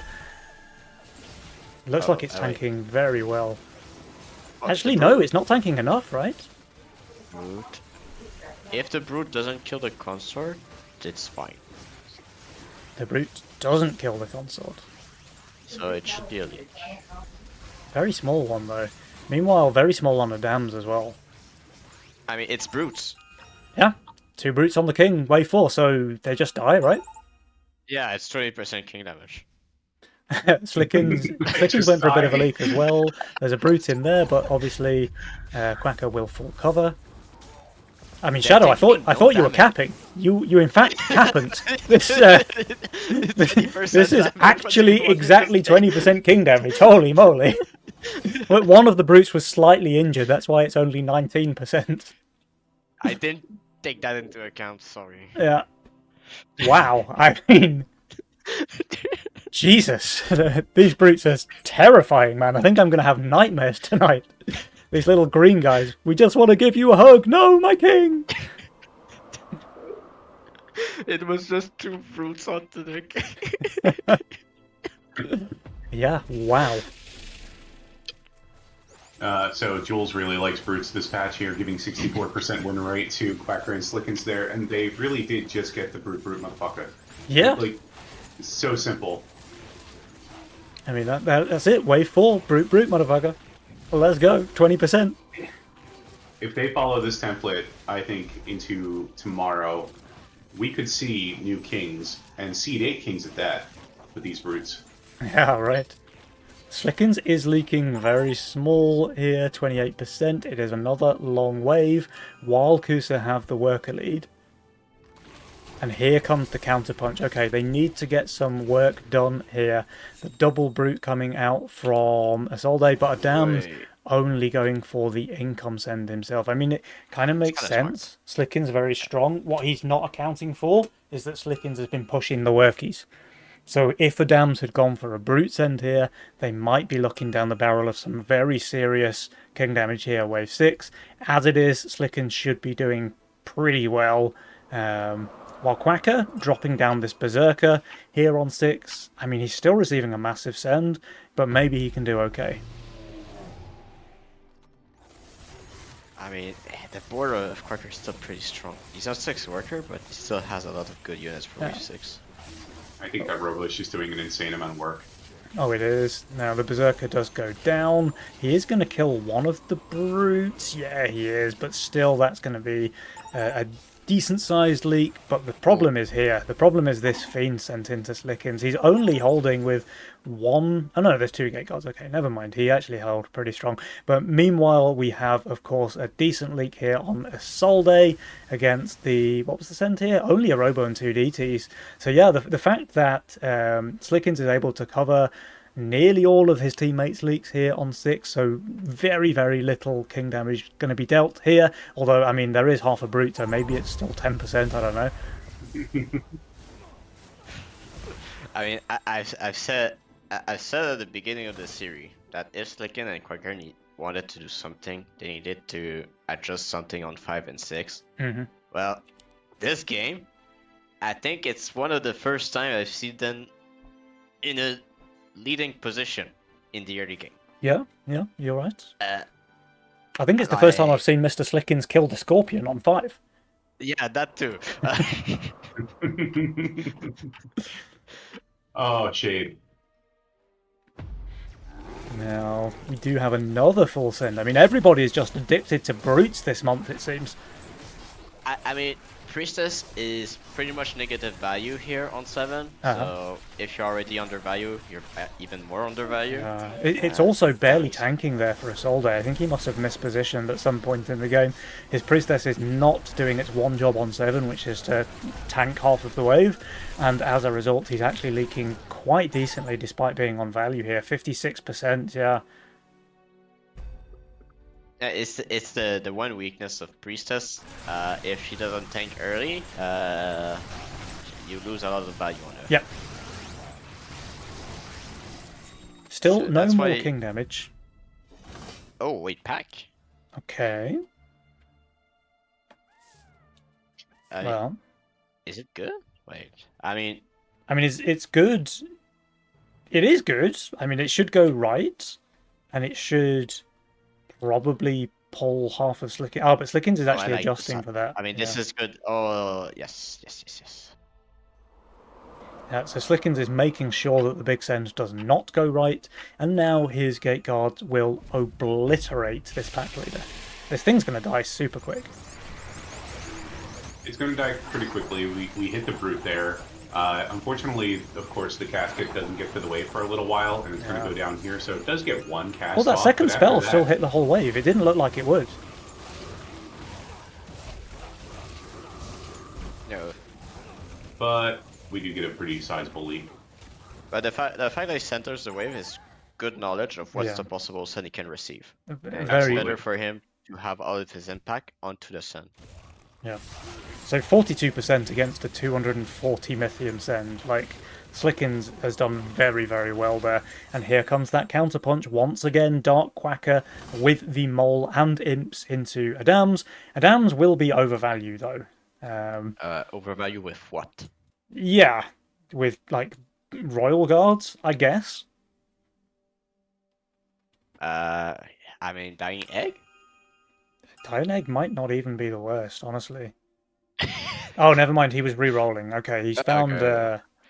He's found this unit. What's it called? Shadow Dancer. Yes, very good. Hey, it's been a long night, guys.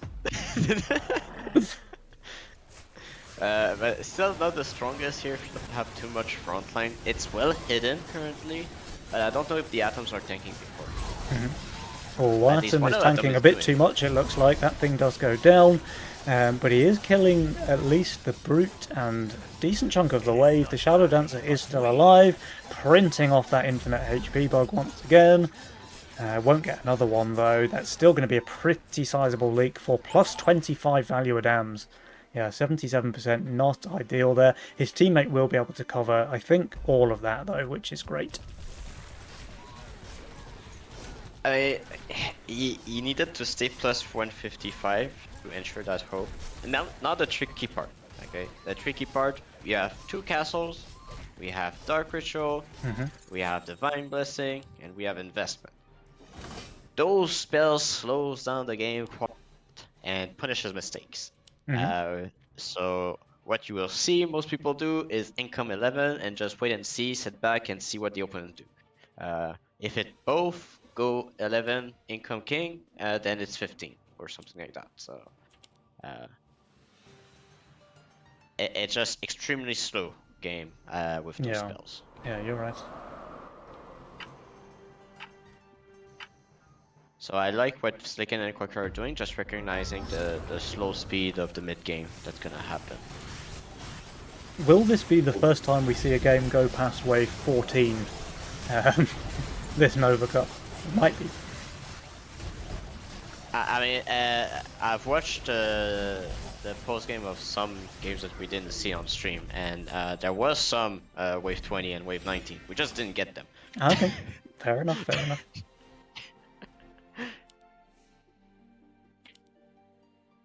So we see here, Adam's going for the egg, and last wave just barely getting his split over in time for the Shadow Dancer to not die to the king on Granddaddy on 10 there. Mhm. Very, very favorable for him. And he's plus value with that Divine Blessing. He's going to be able to protect the egg here and next, most likely. Yeah, it looks like he's determined for it not to be an Adam's egg, which for any of the non-knowers, an Adam's egg is an egg that you place on 11 when it looks like it's a really good position, and then you just leak to no send.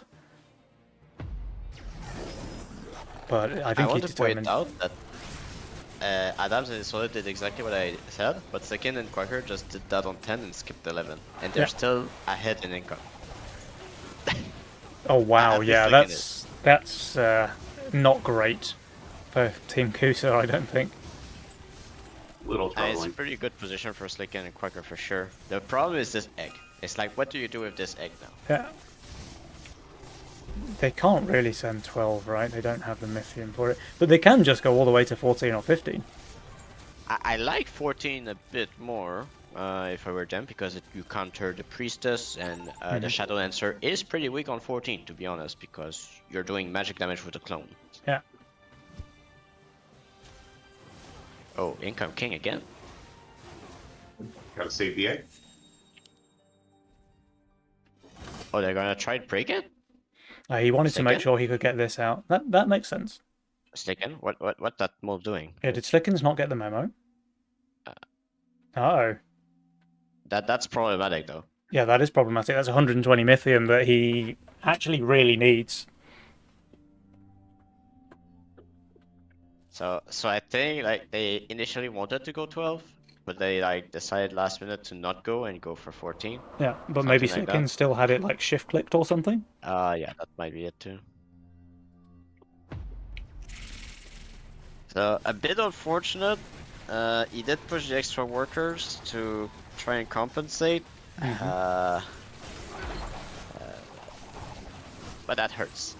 It hurts. It definitely hurts. It's not unrecoverable though. Like Adams and Isolde keep sending income meanwhile, so it's almost like just a bad income send from Slickens. Yeah, it's okay. It's okay. It's not disastrous. Obviously, it would have been better if he didn't send a solo mole on 12. Yeah, he's trying to recover the Mythium loss by pushing a bit more here. Yeah. He's at 30 workers now. Reasonable. Which is double Adam, so it's still very respectable here. Yeah, more than double Adams, in fact. Adams with a cool 14 workers here on wave 13. And I want to say that despite the most send, Isolde is still undervalued, right? Yeah. He did push. They're both on the blessing as well, though, right? So the value is a little bit misleading because you have to add, like, what, 300 value to both players' boards because of the divine blessing? I mean, the Priestess, it's only good value on 14 if it's tanking. She's tanking, but I don't think she's tanking a lot on 14. Yeah. It's better with new priestess, right? The bonus HP, because the way that she's Yes. changed is she gets more percentage heal. Yes, that's correct. Oh, that's a 50 gold shutdown though for Slickens. Oh man, And that that's due to the overpush. yeah, that mole send, it's just having repercussions after repercussions. Right, it extends the wave, it's larger Mythium numbers, 32 bigger workies. leak. Cooking.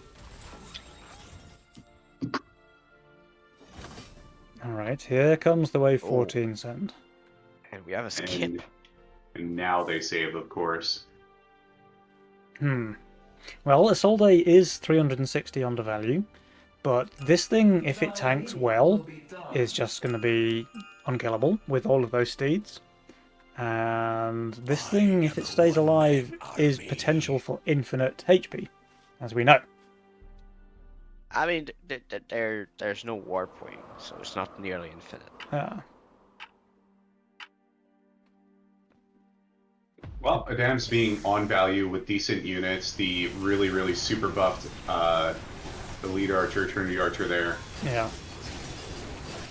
Divine Blessing, what's his face getting out? Insane free value. Let's see if we can find the main body. There he is. He is starting to take damage now. But the Trinity Archer just melted the wave. Yeah, it's an easy hold for Adams. He might even be ready for round 2. Yep. Dread Knight stayed alive. The main body's still alive. Yeah.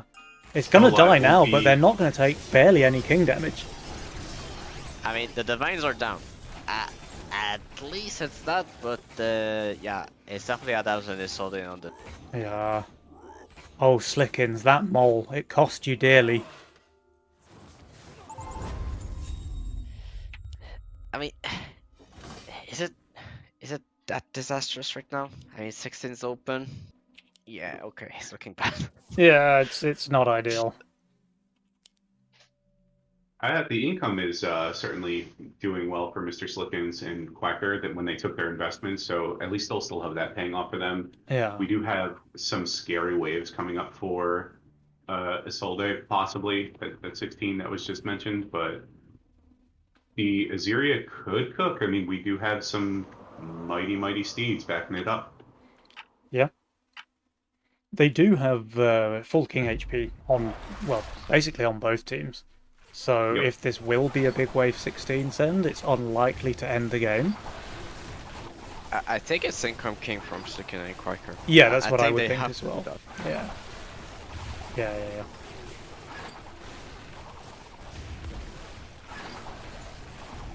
Oh, actually a full send from Slickens. I mean, to be fair, they do already have 7 spell upgrades.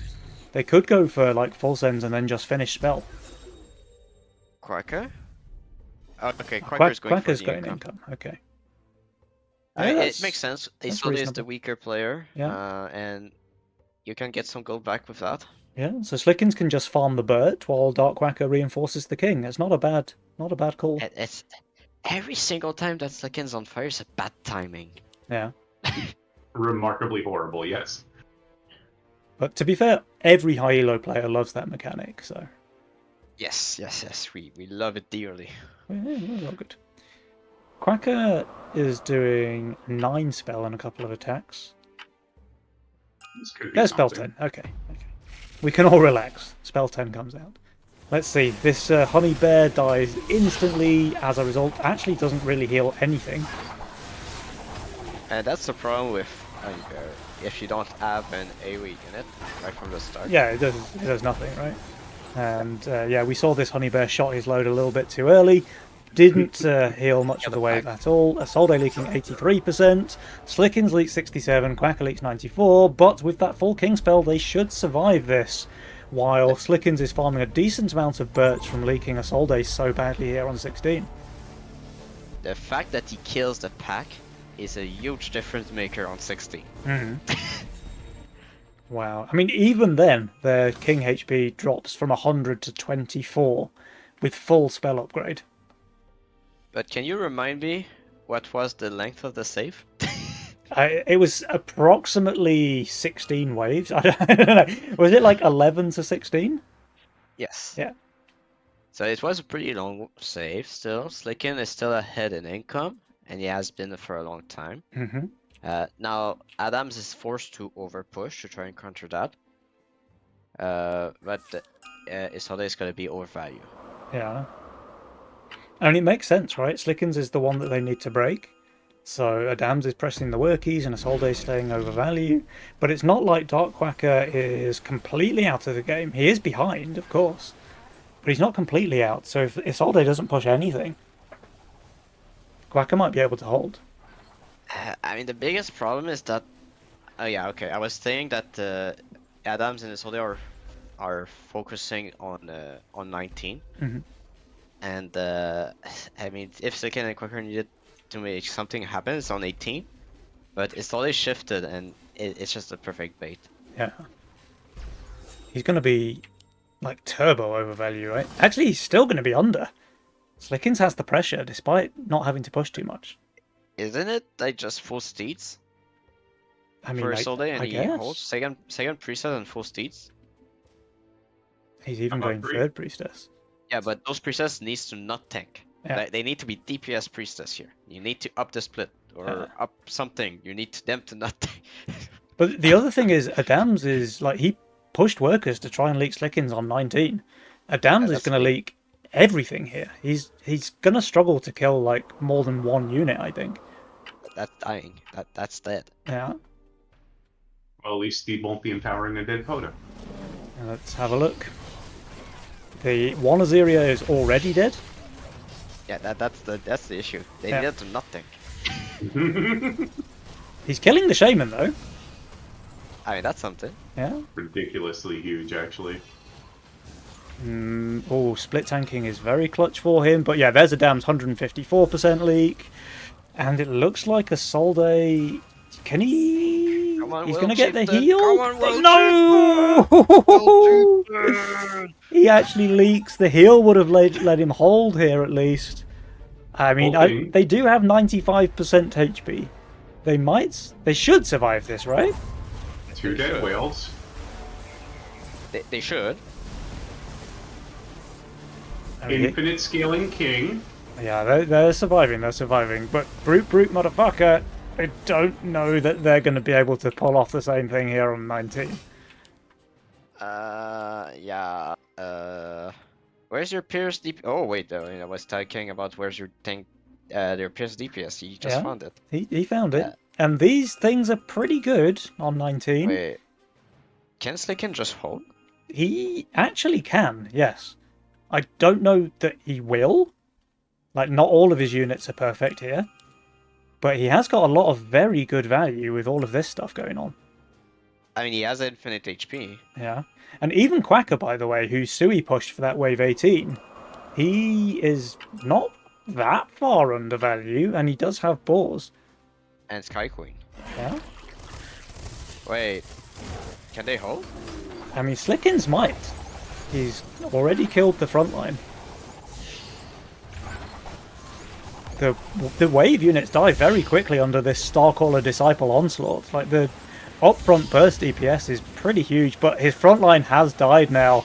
So yeah, that Slickins, he holdn't. That's can he hold? No, he cannot. Oh. Oh man. Wow, I mean, this is the longest game we've had on the stream. It does go in favour of Team Kusa here. Wave 19, massive leaks onto Team Brute, and yeah, Team Kusa a very well-deserved victory, and they have earned their place in tomorrow's semi-final. So really looking forward to seeing how well they perform there. But, you know, shout out to Slickins and Quacker because they made this a really exciting series to watch. I mean, that's it, guys. That's our games for the day. It looks like Seto's gone AWOL. Presumably one of his cats got too hungry. Yeah, probably. Here he is. He's back. Welcome back. Hi. Hello. Hello. Hey. So you Yeah, blinked yeah, and you sorry. missed it. You blinked and you missed it, Seto. Wave 19, everything over. Big sends coming out from Team Kusa. Slickins, who we thought might be able to hold, he just had too much dead value, I think. He had an Iron Scales, he had like 6 Pirate Skeletons, and yeah, he couldn't quite manage it despite having a very good setup of Disciple Starcallers and Treants. But it was close, and unfortunately for Brute motherfucker, they are now out of the tournament, but congratulations go to Team Kusa, who have earned their spot in tomorrow's semi. So from Group A, we have Ram Pam Pam going through in the top spot, we saw Fine and Pavided take out Kusa earlier on in the day, and Team Kusa will be joining to face off against Group B's top spot because we saw them just now take out Brute. Do we have the results from Group B? Yes, so the top seed of Group B is going to be Chaos Chemist. So that's Atrocity in the hole. Ah, that's interesting. And the second seed is going to be Barnskiren. It's going to be Trashir and Lucy. I mean, I did talk to some people, and I was expecting Group B to go that way. mhm. I personally thought that Atrocity and Trashir were a cut above the rest. I think it was shown here. Mhm. But Barnskiren did lose to Brute Delivery System, which is Fake One in Pakistan, which I thought were the underdog and could have taken Fine and Pavided out. Luckily for them, Fine and Pavided did not have to face them on round 1 because they grinded some Edo. That's very interesting. I think Atrocity and In the Hole are a pretty exciting team to watch, honestly. Like, I had the misfortune of playing 4 or 5 ladder games against them, and I was in a duo myself. I was playing with Burnt Desperate, and we got handled. Like, we lost all of the games, 4 or 5 games in a row. A couple of them were close, and then they just weren't anymore. Like the first 2, we gave them a good match, and then after that, we were like losing on wave 7, losing on wave 9. It was they're just absolutely brutal to play against.